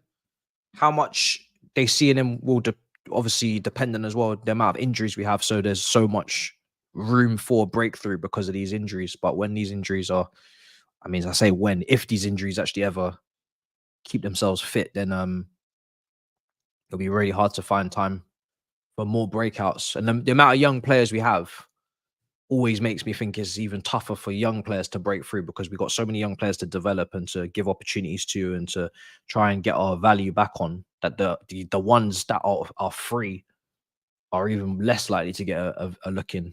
But Poch does keep his eye on young players, to be fair. So let's see. But it's a difficult time to break through because there's already a lot of young players in the squad. So unless you're going to be more polished than them, it's just lumping inexperience with inexperience. Yeah. Man United is still 2-0 down, 58 minutes gone. It's not looking good for them. Liverpool are going to go through, I think it's 2-1. Game's nearly over there. But Man United 2-0 down. Doesn't look like they're going to do anything about that. Wan-Bissaka and Rabat's come on for Casemiro. Wan-Bissaka. Rashford's on the bench. Højlund, Fernandes, Eriksen. You're not bringing any of these guys on, so at the moment, must not really be asked. I don't really think Man United need this cup anyway. You already won it last year, so don't really think he really needs the cup. He needs league performance and Champions League performance. 4 minutes added on. Yeah, 4 minutes added on. Sanchez going to clear. Yeah, Felix, we did okay, bro. We did okay. It's not anything special, to be honest. There's a few standouts, but it would have been nice to have seen a more cohesive attacking performance, I'd say. A little bit more smoother in the attack. Been a bit disjointed, a little bit rash. But we still created a good amount of chances, I'd say. We still created a good amount of chances. Tested the keeper a bit. Jackson, not a good game for him coming away from this game. Sterling, hit and miss. Got a goal. Frustrating at other times. Palmer's good. Enzo's really good. Leslie Okachuka, very good. Nothing to complain about there. Defense against Blackburn did what they expected to do. Gallagher, nah. Don't really feel like we needed to see him today, but he was involved in the second goal, I guess, with the press. So, yeah, pretty average, but it is what it is. Minutes in the tank and no injuries. So at least we can take that from this. There's no injuries, it seems, and there's extra minutes in the tank for Badia Shaw and James. So would have liked Matson, Petrovic, Madueke to get more time or some time. But hey, what can we do?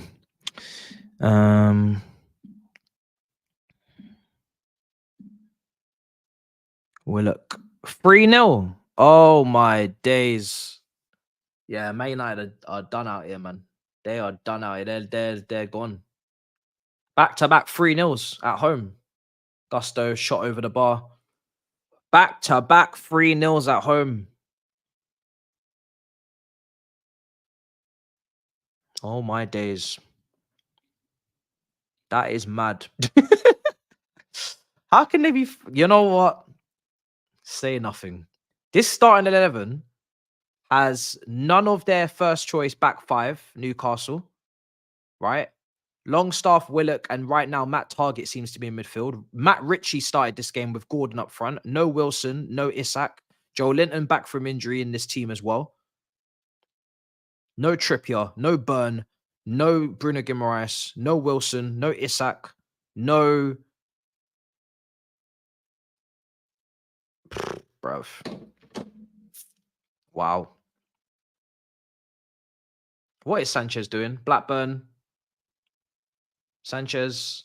Big save. Don't know what we done to get ourselves in that mess, but big save from Sanchez. I've just seen that, yeah.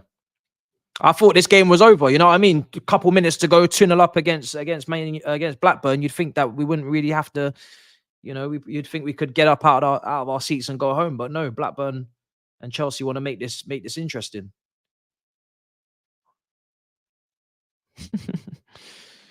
Saeed's going to have an absolute shouting match outside Old Trafford tonight. My days, this man's going to lose his lungs, bro. He is going to be crucifying that team again. God damn. Well, the full-time whistle will be blowing here very, very shortly. 2-0 win. Standard. Wasn't emphatic, wasn't insane, but it was a job that needed to be done at least. Full-time. 2-0. Review will be coming out next. And yeah, job done. A lot to work on, a lot to improve on, so much to improve on, so much to work on, but job done.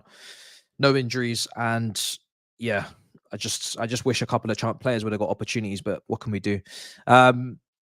We move. Make sure you smash up the likes, guys. Make sure you subscribe. I will see you for the review, and yeah, looks like Man United are about to move mad. I'll have that on while I'm doing it. Until next time, big up your damn selves in a bit, people. Peace.